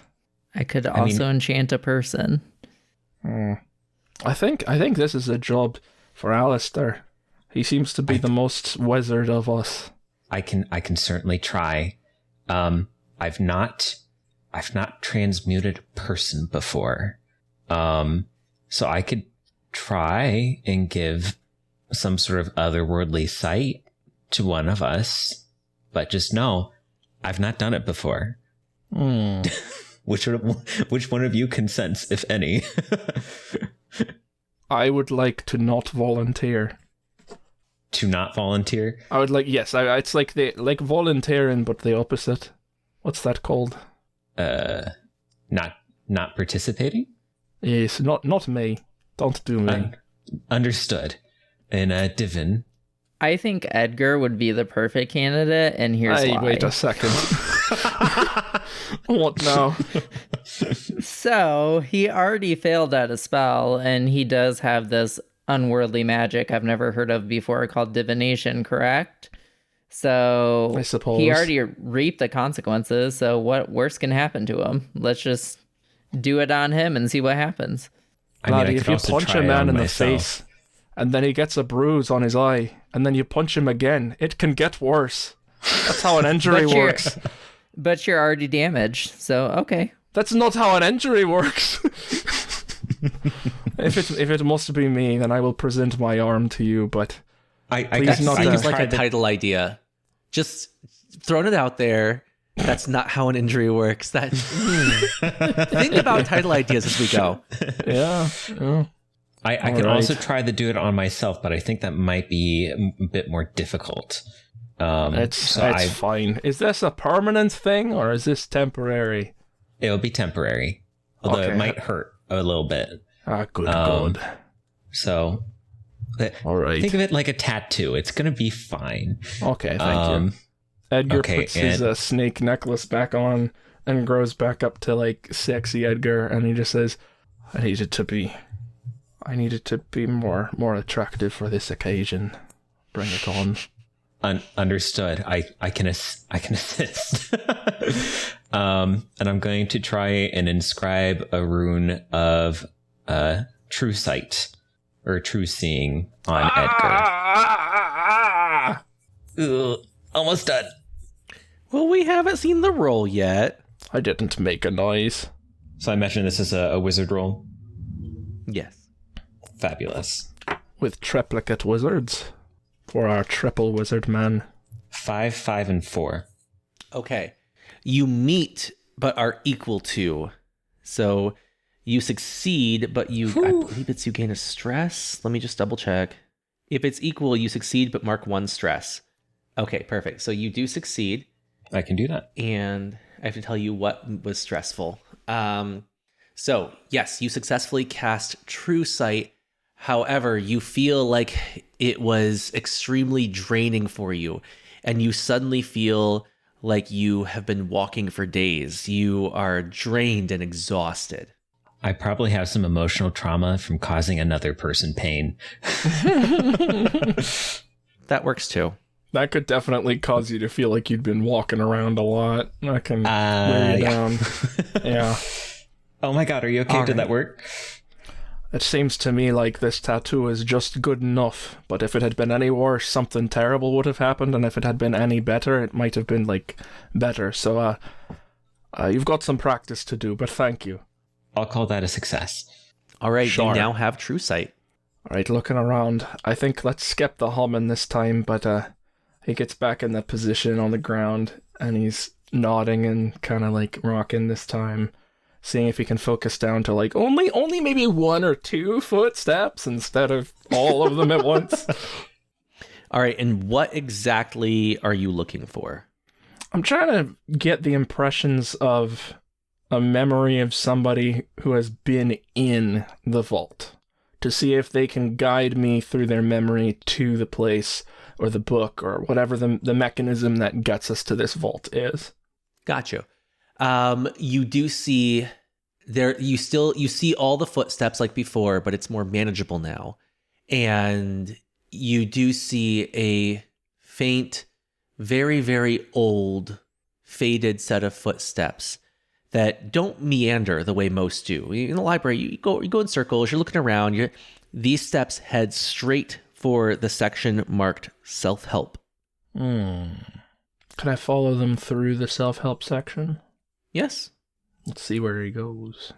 Yes, they go right to a like the center of the aisle marked self-help, and then they abruptly stop. You are surrounded by books on both sides on long bookshelves. And do these footsteps continue to stand still, or do they disappear? They disappear suddenly. Oh my. Alright lads, I seem to have found something. Thanks, of course, to your runes. Don't take it too hard. You haven't traumatized me that much. Let's go on down the self-help aisle. Maybe you can get yourself a book or two on trying to work through that trauma. Question about the bookshelves. About the bookshelves. Are they clear bookshelves? Like you can go through them, or are they solid bookshelves on both sides? Like is there a backing? There's no backing. They're made of wood. But yes, you can see through to the next aisle over. Okay. So we're not up against like a wall. It's not like a secret bookshelf door. We're like in between aisles. Does not seem yes, you're in between aisles. There seems to be some kind of book somewhere in here. Or some mechanism that whoever's footsteps I am tracking came up to, stood still for quite a bit of time, and then suddenly disappeared. It was right about here in the middle of the aisle. And Edgar stands with his feet as close as humanly possible to his memory where those footsteps were. And just sees, like, Yes. something happens just from standing there. Nothing happens from standing there. I'm standing. Come on, magic. Are there any books within line of sight of there that seem eye-catching, interesting, less There's dusty than multiple others? books. Honestly, this whole section is pretty dusty. I don't think people come to self-help often. But Well, that's what this there's town definitely... needs. I know. But there are definitely a lot of different books here. It's hard to say. I'd like to take some of these novels and force the top ranks of society to read them right before I kill them so that they feel guilty for what they did and then pay the price. Because if I kill them now, I feel like they would just die. But anyway, let's leaf through some titles. There's that. Let's see. I'm a goblin, but I can be loved. All right. So you've killed in battle. Now what? That's depressing. It's all right to brew potions. Don't know why you wouldn't want to brew potions. That sounds pretty cool. Hey, Divan, maybe there's something in here that can help you not feel guilty about killing innocent lives with your bombs. Oh, I don't feel guilty. Oh, wonderful. That's perfect. Alastair, you have much more of a mind for reading. I'm tired already. Can you please find a book in here? Yes. Thank you so much. I'm going to search. So there's no specific titles that I notice out of place that look like they're not following the same system. Not necessarily. I'll pick up a book that says, so you've been turned into a goblin, now what? It's by the same author as the other one. Clearly there's some goblin trauma going on in this town. What with all of that? Plus Grandma Cricket's grandson. Do you guys think the door could be a magical door or with the flow? I'm getting that vibe to say. I don't honestly know what else it could be. And if something doesn't start working here soon, I might just throw all these books on the floor and see what happens. Well, that is does it look like the bookshelves move? Or there is anything in the floor or the ceiling? Is there anything? Can I notice anything? What would you roll for this? I have no idea in the system. I guess wizard, because it's like a thought thing. Okay, I can do that. I would like to seduce the library. Yes. 6, 5, and 3. Okay, so you got a 6. Huzzah. All right. I'm a very good wizard. You do notice, as you really study this bookshelf, that the lines in the floor do seem to follow. The lines in the floor seem to follow the edge of this bookshelf, almost as if this bookshelf is on a separate piece of flooring compared to the rest of the floor. Interesting. I think like this entire section of floor disappears. So maybe this turns into like a stairwell and or a ramp, and that's why the steps end here. All right, boys, let's throw all of these books on the ground. I'm just saying, if we would have blown it up, we could have seen the hole in the ground. Edgar, does it look like the steps that you followed paused anywhere along the way? They certainly stood still for a while in front of this section here. I mean, it's where I was standing, and then he's standing there again, just like expecting something to happen. But is that also where, as you can see, what was that? Where they end? Yes, they just end there? stopped here, and then he stood for quite a bit, and then disappeared. Edgar's just gonna start throwing books on the ground. I can As you are throwing books, you when you pick up a book titled Self-Awareness and Taking Responsibility, The Hard Work, you hear a click in the bookshelf, and the entire thing raises up about an inch. Wait a minute. What's down there at the bottom of the raisin thing? Uh-oh. Does it look like it can be pulled open? As you inspect the bottom of the bookshelf, you notice a gap and what appear to be wheels on the bookshelf. Divan, this seems like your kind of thing. Fire in the hole. Divan throws the steam bomb at it. No! Oh, man! All right, give me a roll and describe what happens. Okay, I'm ready. 5, 4, and 4. So he throws All right. the steam bomb directly at the bookshelf in an attempt to move it because he didn't want to push it. No, Edgar All is right. still standing there. You do this, and it does a lot of collateral damage. It blows up the bookshelf, and you do see the platform that it was on with the wheels, which is forced all the way open. You see the rolling mechanism where you could have just pushed. And you have completely demolished this bookshelf and destroyed a few hundred books. See, problem solved. All these books are now dedusted. It's clean in here because of the steam, and now we know where we're going. Should have just threw the bomb. No one is ever gonna be able to feel mentally healthy in this town ever again. Are we ever all mentally healthy? Probably not. We could pay some money to have someone repair it. Sounds like a job for you, Alastair. Maybe we can make this place better again. What is this? A staircase? What's down here? Yes, it is a staircase going down. I'm gonna go down these stairs. I gotta clear my mind from this exploding of knowledge. Do you really care that much about knowledge? Not for myself, but for others who want it. You see a cold, dark tunnel with a like an aisleway of sewer water running through, and a stone walkway with dripping muck. And it leads down and then off to the left.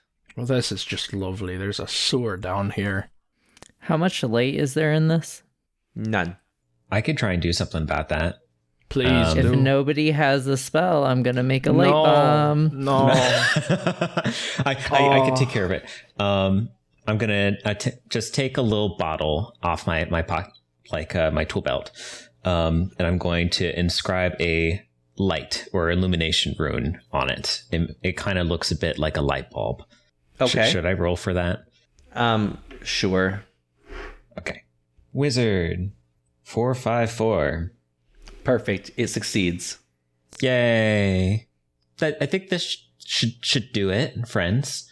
It's very bright in here now. It still Yes, smells you have terrible. a light source that illuminates, because before you only had a little bit of light coming down the staircase, illuminating that small section. Now there's light passing well forward into the tunnel, and you are now able to see glowing eyes, multiple sets of glowing eyes looking back at you. There are 8 eyes in each set. Sounds like we need a bomb. It's a lot of spiders, probably. As you draw closer, you see large, bone-white spiders, approximately 5 feet tall, looking forward at you. Did you say 5 feet tall? Yeah, they're big. Oh, so Nope, I'm babies. out. Divan immediately walks to the back of everybody. He pulls out his steampunk pistol, and he's just sitting there, not ready for the situation, about to throw a bunch of bombs. I say we get behind Divan as I quickly run behind him. I do not want to be in front of this man. I'm just gonna say we are in a tunnel, and I am about to bomb it, so we might want to think about that. Oh dear. We can only paralyze him. That might work. Oh Those no, things- it's gonna be straight up bombs. Those things look like they need more than a paralyzing. I want to take one of them out back and shoot it, if you know what I mean. The bow and arrow. Time for super explosive bombs, Dimmon says as he Oh boy. enchants the bomb with just pure explosive magic, nothing else, no fire, nothing, just pure chaos. Oh goodness. Give us a roll. A 2 and a 3. And he throws the bombs forward. He throws the bombs forward at the spiders. Of course, this is the one bomb that fails. All right, you throw it forward, and it rolls directly into the sewage and explodes, covering you and the spiders in a lot of fecal waste. This is disgusting. Oh my god. No, my worst fears ever. Poop on me and spiders. What the heck? He says as he aims his pistol towards the spiders. Alright, it's just dagger time now. I'm just gonna take out my doom blades. Just Okay. Time to hack and slash. Yeah, so we're gonna attack the spiders. Most certainly. Okay, let's hear it. Let's see what happens. All right, rolling 3. I've got for you a 1, a 2, A 1. Okay. and a 2. Unfortunately, you attempt to hack and slash the spiders, but they are nimble.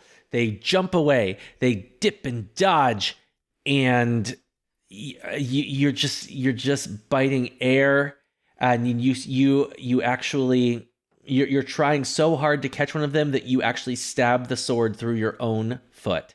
Oh. Gain 1 stress and 1 determination. How many stress do you have now? I have 2. Okay, now you have 2. So you did not explode this time, but you're getting close. Oh my god. Oh my god. Just one moment. Is that a determination too? So I have 2 now? A determination as Yes. well? Wonderful. Well, if nobody else is going to do anything, I'm going to tell one of these bugs what's for, and I'm going to try again, but I'm going to use one of my determinations. Sure. Oh, come While on there, he's Spider doing Boy. that, Divan is going to attempt to shoot one of the spiders. Okay, No, let's see the roll. his pistol is enchanted with electricity, so this should be fun. Because we're all covered in water. Well, I hope this works because, I got a 2, a 1, and a 3, and a 3. I got a 4, 4, and 4. Oh, the odds of that are incredible. All right. Okay. So, Edgar, you do fail, but I mean, similar to as last time, and now you are up to 3. Okay. So that, and then for Divan, you got a 4, correct? Mm-hmm. Okay.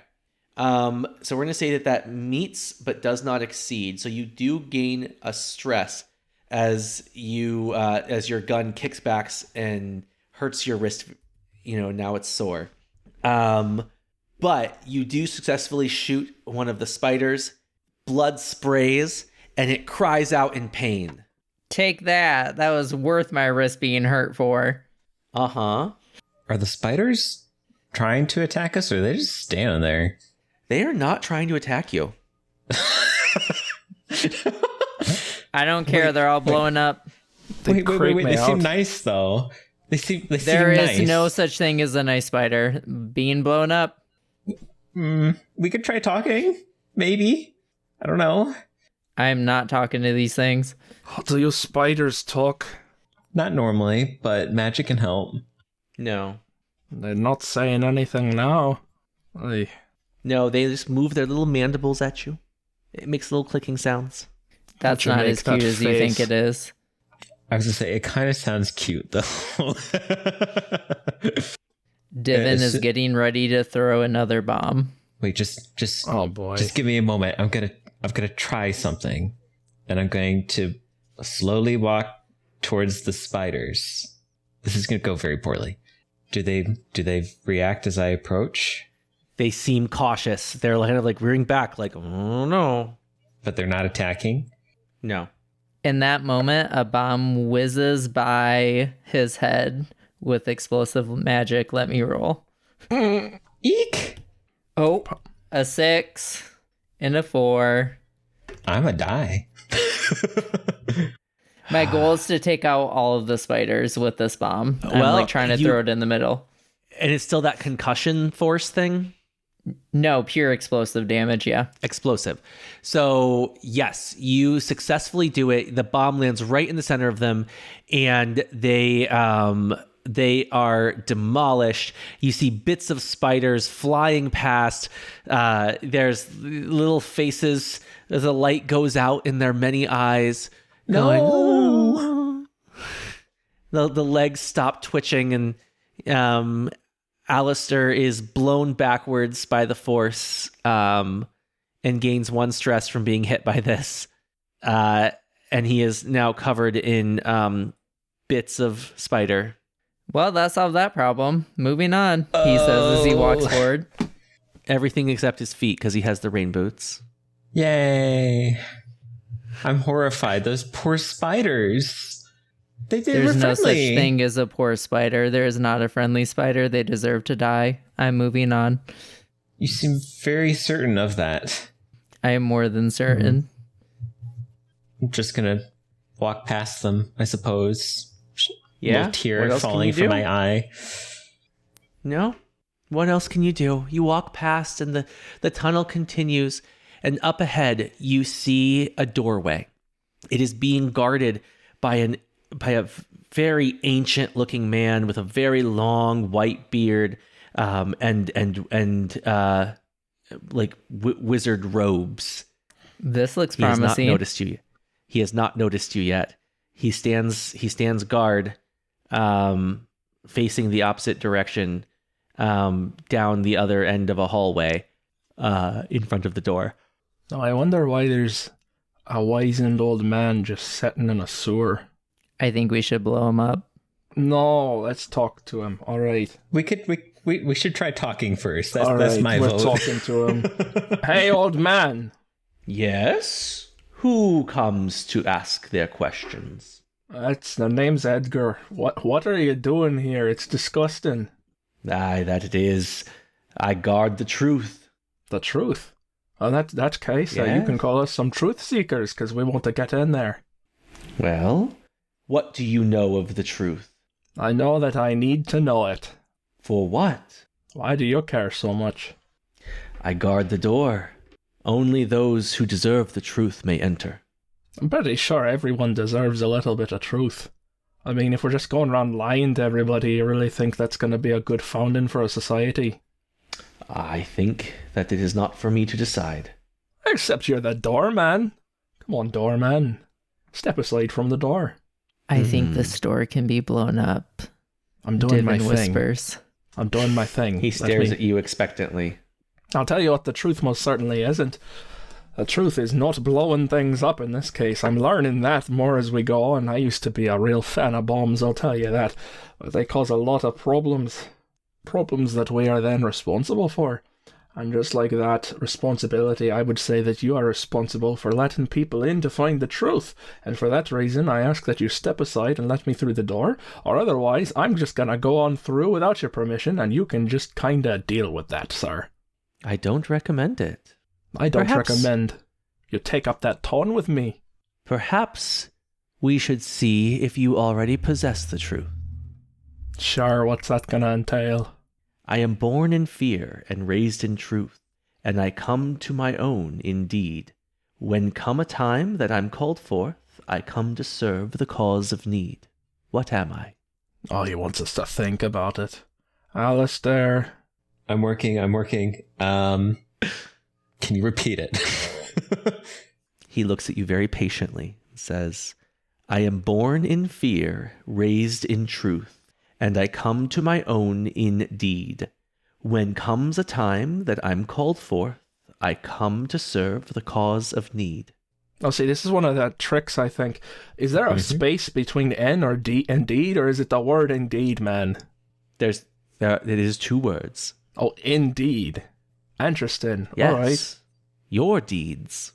Oh, all right. So it's not indeed.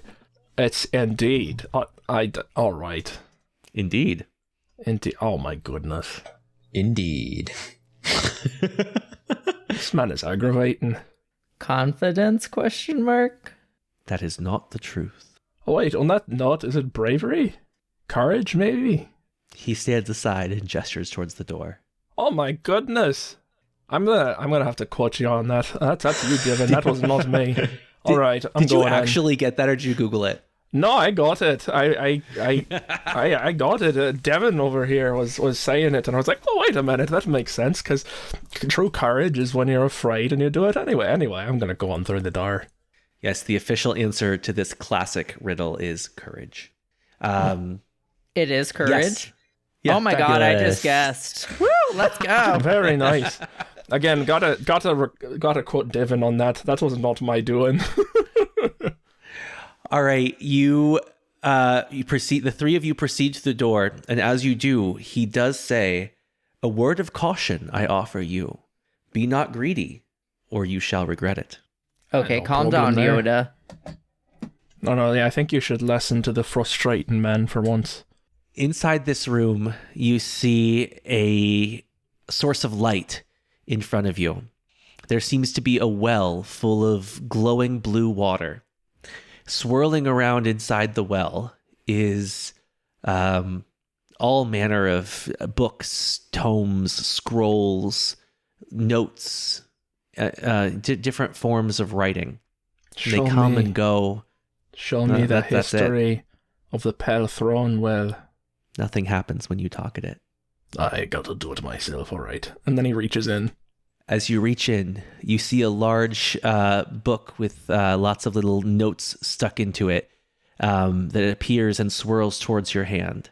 You grab it, and it changes its form. It was very ethereal, and it becomes solid in your grip. Nice. I'm gonna take this. I might read it later. I might ask you to read this, Alastair, but we've got it. Let's get out of here. Wait. There's so many other books here, though. What else is here? While they're talking, Divan has already reached into this wellspring. As you reach in, you see a small book with a little brass lock plate on the side and the letter M inscribed on the front. Divan takes the book. It becomes solid in your hand and you take it out. It seems we each get a book. As I reach in. You reach in and you don't get a book. You see a loose page of parchment with a large rune inscribed on it. Oh my god. It appears in your hand, and you pull it out and you see that this rune translates to truth.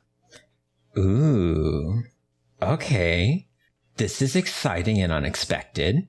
Are there more? I thought we weren't getting greedy. Does it look like there's more in there? There's a ton of swirling books and pages and all kinds of things constantly fading in and out of view as they swirl up and then back down.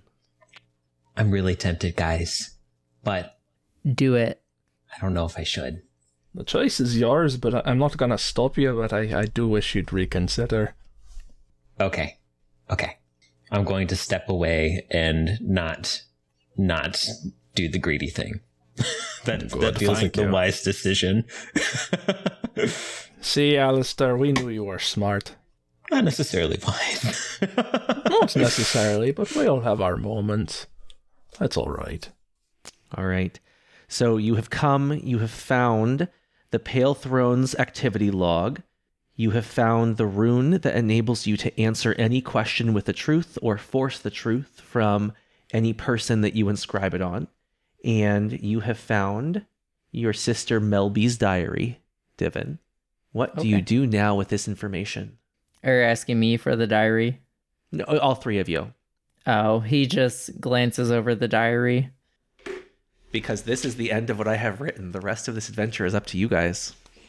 So Delvin glances over the diary, specifically looking for any clues to his heritage and why he might be able to use the flow, aka magic, where most people cannot, at least where he's from. You see in the diary that, and this is only for you, you do not share this with your teammates, that there was a passage where she writes about having seen you transform into another form while you were sleeping, and that's how she knew what you were. He inquisitively looks at it, but doesn't say anything, and closes the diary up kind of quickly. Alastair's too distracted to notice any of that. He's immediately poring over the rune, trying to copy it into his existing ledger of known things. That's quite a power that you've fallen into there, Alastair. Power to get any truth from anyone. That's dangerous. It is, but it's also very, very exciting. I've been trying to find a whole book of these for quite some time. They seem to be scattered. This is the second one I found. I'm very pleased right now. It's so unexpected. Wonderful. Of the runes you say, so the more runes you get, the more you can cast. Is that what is kind of that's going on? You got it. That's cool. All right. I see you. I'm gonna go ahead and dive into this one then. Let's see what this man was hiding. And then you open the book and you find all the information that you need to incriminate this man. You see all of his dirty dealings, his intentions to go back on his deals, even with the powerful of the nobility. You see what each of the nobility needed from him, all the dirty secrets from the upper crust of this city laid out before you. You see the money laundering, the tax evasion. I think that's how they took out Al Capone, isn't it? You got it. It is. You see all of these things. And the last entry was about the murder of a librarian, specifically because he would not share the location of this very room. This is quite concerning, and lads, I have to say, from what I'm reading here, it seems that this man may be more than a man, regardless of his species, his race, perhaps his inclination towards fairy ways of back deals and trades, and like the curses of the old gods. It seems that he truly is a monster. Not only did he have no moral issue with going about all of these things he's done, the murders, the lying, the cheating, and stealing, but he's written it all down as if he's proud of it. There's a tone in this book that I'm almost more afeared to read than I am pleased to find. It's like a memoir. It's like he wanted the world to detailed. know. Every date, every name, all the murders. If what it even specifies whether he did it himself or which of his henchmen he had do it and how. It seems that by keeping dirt on everyone around him, he could never truly be taken down because no one knew more than him. And then Edgar starts to smile, a very wide smile. But now we've got this and he doesn't. Let's make sure he never finds this room, boys. Let's go put an end to him. I think we should absolutely make a copy of that as well, just in case. That's a good point. I didn't think of the logistics. For you. Yes, that's a scribe thing, and I am not a scribe. Every time I take a pen, it just cramps my hand. See, that is something I'm very good at. Wonderful. I don't know how long it'll take to copy an entire book, but probably take me less time than others. I know the monks developed it over their lives, so I guess you can enjoy the next 40 years. Oh, God. Maybe not that long. Cheers to you. Now, again, I have to laugh at the audacity of these people to leave their front doors open and write down all the things they've done. I mean, this is just despicable right here. But you have to make merry out of it somehow, or you'll never be able to live. And for that, I'm gonna slap this man for writing it down and giving me all the answers. That's just stupid. Yeah. Now the question is, what are you gonna do about Grandma Cricket?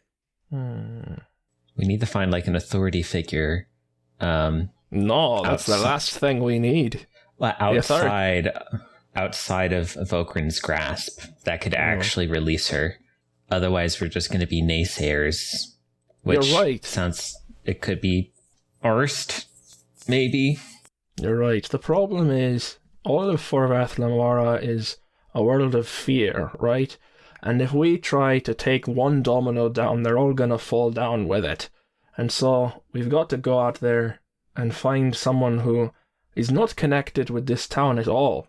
And like you're saying, is not under the influence of Vokran, but I worry for the people of this town that if we did go tell some other lord or lady or some other ruling force outside in the world about what was happening here, that they might take advantage of that opportunity to conquer and to destroy. Why don't we just show everybody the truth? Alastair, how much of a range do your spells have? Not much of one. What if your spell was coupled with one of my bombs? Well, that's a good idea. That would be very interesting. A bomb of truth saying?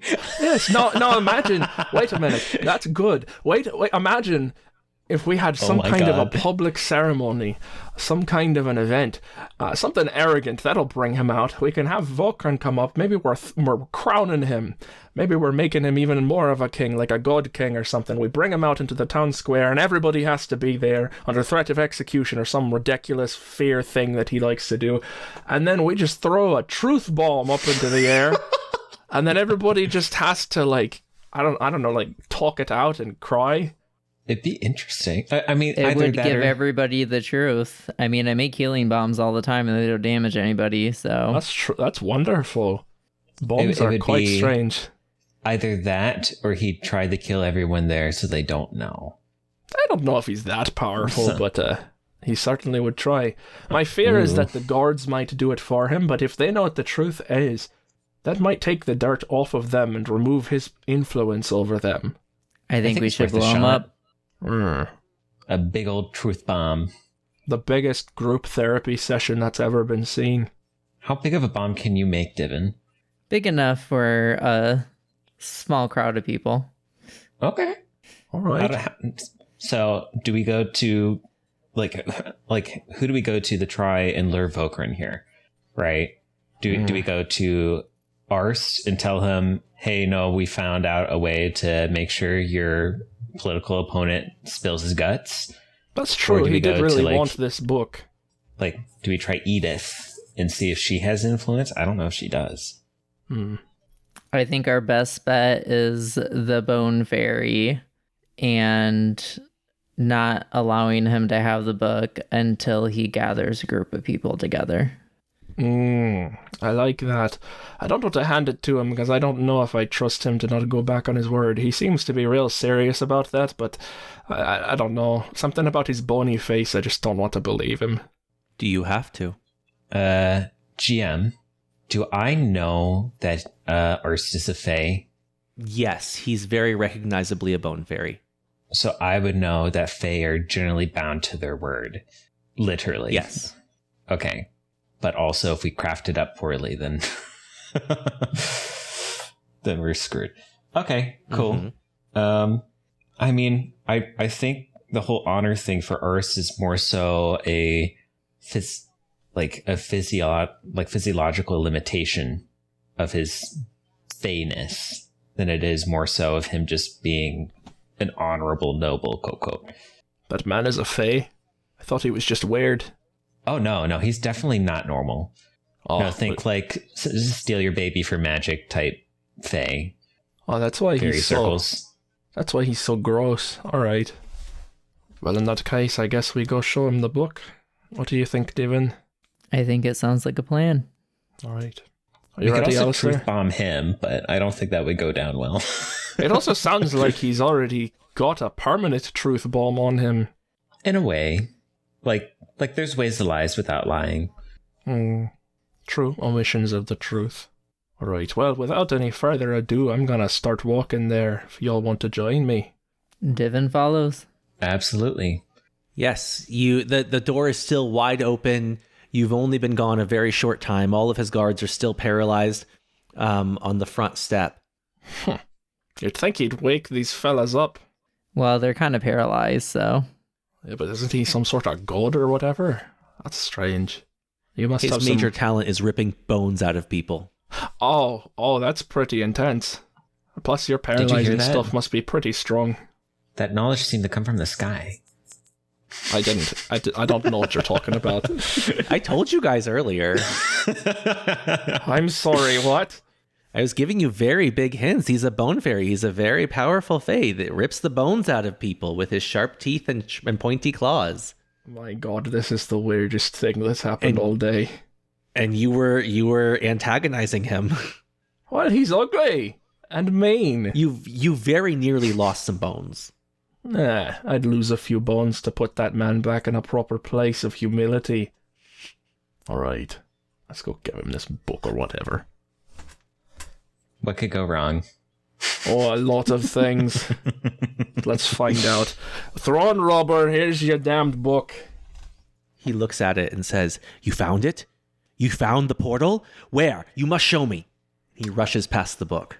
Oh, it's just in the frickin' library, man. It was pretty easy. We found it in about like half an hour. Bombs are really useful. Divan was right. Unfortunately. Unfortunately, yes. The bomb. You didn't destroy it, did you? That's for us to know and you to find out. We need a favor from you, and then we'll tell you where the library is. What do you want?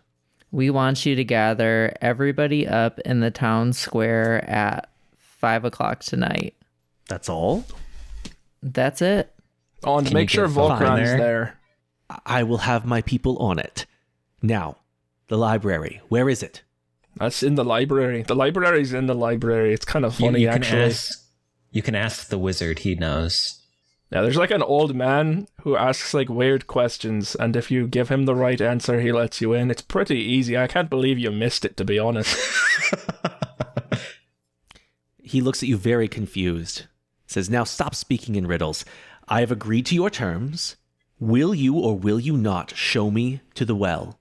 I'll show you there. You want us to walk you there, like escort? That's fine. Yes, absolutely. All right, follow me. And against All right. any potential bad things that could happen out of this, Edgar's just gonna do it because he's kind of like, he just kind of wants to prove himself because he's just mad and like it's an ego thing now. Yes, you walk him through the demolished bookcase, down through the corpses of the spiders. You answer the wizard's riddle again now that you know the answer, and as you watch, Arts dips his hand into the well and brings up a stone tablet carved with runes of his own. He draws out one of his claws and inscribes that rune onto his own chest in blood. And Seems normal. yeah, right? And then he crumbles the stone tablet in the grip of his other hand. Oh my! Oh, you couldn't have let me read it? It's on his He chest. specifically didn't want to let you have it. The rune flashes white and then sinks down into his flesh. As you watch, his flesh seems to expand. He grows fuller, stronger. The lines in his skin recede. His hair becomes fuller. He's still a creepy-looking bone fairy, but you can see that he's visibly turned back the clock on his aging. Oh, you just wanted to be sexy like us. That's all right, man. You got a little ways to go. I've gotten everything I need. Yeah, if you think so, I think you could use a few more of those, but all right. And he walks out with his immortality freshly regained. Well, that was kind of lame. I guess that guy just wants to have some strong wrinkle cream. All right. I feel like we made a mistake. Possibly, but we're about to truth bomb the place. That's good. Yeah, you'll That's find valid. out in a future adventure. Sure sounds like it. Oh. I don't know if We should have Wilfred's going to just be blew happy up with the me. library, like I said. Oh my god, no. Honestly, though, we should have just told him we destroyed it. Well, we had to honor our deal. I may be a very not fan of that man, but I'm not gonna lie to him. I don't know. Feel like I would be the same as him then. The time draws close to 5 o'clock. You enter the square and you see that everyone in town is gathered. There are proclamations posted everywhere, stating that a new king is to be crowned today. Oh god, it's really happening. Is the bomb ready, or do you need to make Are it? you ready, Alastair? Divan says as he holds the bomb out. Yes. I'm going to start inscribing the rune of truth onto the bomb. This is going to be interesting. Okay. Go ahead and give me a wizard roll. Yes. Just remember, you have determination too. I don't need it. I got a 6, a 1, and a 2. Beautiful. Okay, with a 6, you have a critical success. Yeah. You craft the bomb. Divan throws it up into the air, and it explodes in a shower of golden sparks over everyone assembled. Oh, let's see. Is there anything different? They're Did it blinking work? a whole lot. Like they got a lot of pulling in their eyes. Divan kind of takes a step back as the bomb had an area effect and also worked on him as well. Oh, wait a minute. Ooh. All right. So it's like Volkrin going for a speech, or is he I don't know. We didn't not see trying to figure him out what yet. happened? No. Yeah, the crowd is assembled as you requested, and it is up to you to determine what to do with them. I guess we need to compel him to speak. Otherwise, he could just not say anything. Where is Volkran? We haven't seen him yet. Yeah. He doesn't you don't see him obviously. Is he hiding from me again? I thought that he had to stand by his word. What's going on? Volkrin, where are you? Divan says loudly in the crowd. It is Volkran. The crowd not Volkran, uniformly but they're probably speaks. gonna listen. He's not here. Oh, that fairy. No. You're Volkrin isn't bound to any word. You're thinking Arx is bound to his word. He's here. But I thought Arx was gonna get Volkran. I told him to get Volkran. Oh, that's right. He didn't say Are he you would saying do that. Are you saying that to him or? No, he said... I'm just kind of talking aloud to the two of them, to Alastair and Divan. He went and tricked us. He said, It's in I'll his have best my interest to team do on this. yes, that's what I thought. But Unless he Volkran just- isn't here. Maybe he was just incompetent and failed. Yeah. Hey, throne robber. Yes. You're incompetent and you failed. At what? Where's Volkran, man? I suspect he's here somewhere. Of course, he's not going to come out in the open, but I can lure him if you want. Please do. And he decides to announce to the public, "I am here because I am the new ruler of the Pale Throne." And as he says this, a Volkrin, you assume, and a small regiment of men with him erupt from out of a door off to the side. They close quickly, and the leader, again, you assume Volkrin. You don't know what he looks like, right? No, I only saw him as a kid, so I wouldn't know him super well. I'm sure that I feel him, like I kind of feel that it's him, but I don't know what he looks like. Yeah. He takes a dagger and stabs it straight through Ark's chest. That ain't gonna work. Our man is immortal now. Thanks to us. Yeah. Yes, that is true.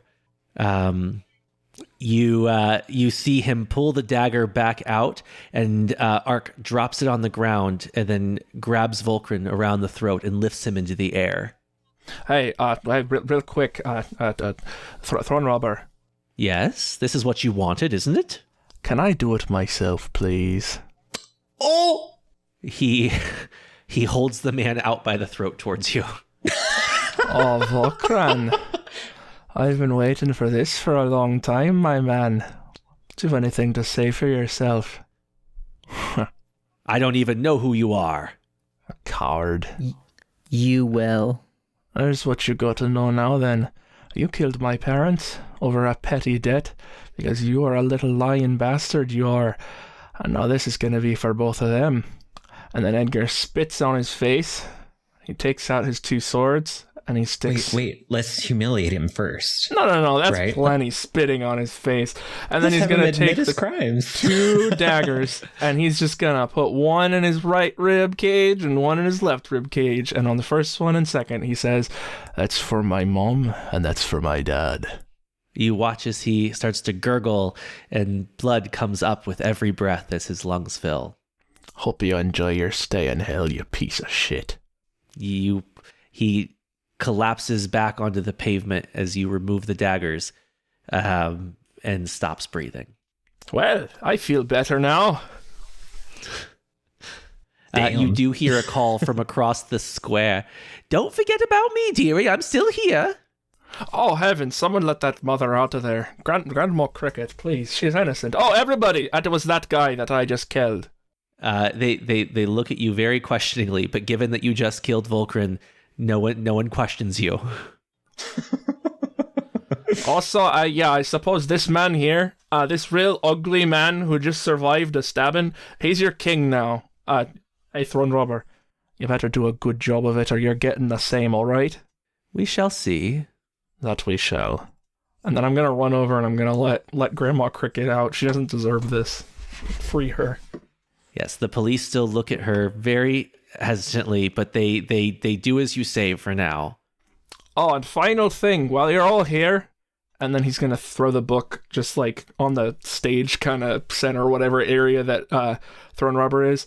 Everybody, before you go home, you have to read that whole book. All right? They nod fearfully. That's right. All right. Thanks, everyone. Have a lovely day. All right. Long live the king. Then I want to escort Grandma Cricket back to her home. Okay, you are going to leave her here. No. I want to escort her home. No, like you're leaving her in this city. Oh, yeah. I'm sure she'd refuse to leave. This is her home. Okay. Yep, that sounds right. All right, yeah, you escort her home. It's right where she left it. Everything's untouched. There you are. Hope you're safe and happy now. Well, yes, now I am, thanks to you, dear. Come and visit me soon, would you?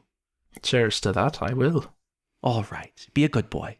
Hey, no promises. She pats your arm affectionately and goes back into her little house. See, isn't she nice, fellas? Absolutely a gem. Yes. All right. Anything else you'd like to do? I suppose we got to go back to Edith and tell her all that's happened. Yeah. Oh, yeah, we have to Okay. give our things back. Oh, yeah. Yes. You go back to the castle. You remember right where it is. The drawbridge or the rope ladder is still down, so you can climb right up and proceed inside. Nobody died this time. This time? What you mean? Oh, yes. Normally there's a few magical explosions and reappearing in the castle.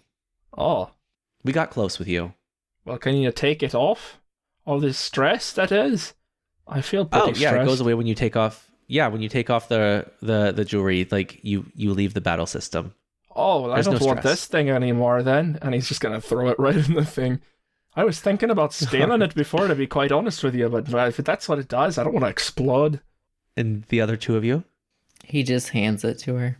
Yeah. So there's no rental policy on this? Rental policy? Whatever do you mean? Like I can't just come back and like use it again? Oh, come back whenever you like. Oh, lovely. And I'll take it off. Uh-huh. Thank you for helping. I'm not sure we did, but we did something. The world will certainly Well- be different now. Yes. No one's perfect. I'm certainly not. I'm sure whatever it is, we will handle it together. Mm-hmm. All my NPCs are British, apparently. She's a wealthy, posh lady. It makes sense. Yeah. All right. Anything else we need to accomplish? I think we need to take that boat back. Make sure that man doesn't know that we stole it from him. Yes. You meet Finn back. He's waiting patiently on the boat. He seems very happy when you hand back his rain boots. And again, we sail back together. You remember all the things that he taught you during that training montage, and successfully sail the boat right back to the harbor, good as new. No one ever knew it was gone. That was a satisfying adventure. It It was nice to be with you. Well, thank you for accompanying us. So that ends our adventure. Thank you for joining the Fire Breathing Kittens Guild. And today we were joined by Divan, Hey, y'all. Alastair, Goodbye.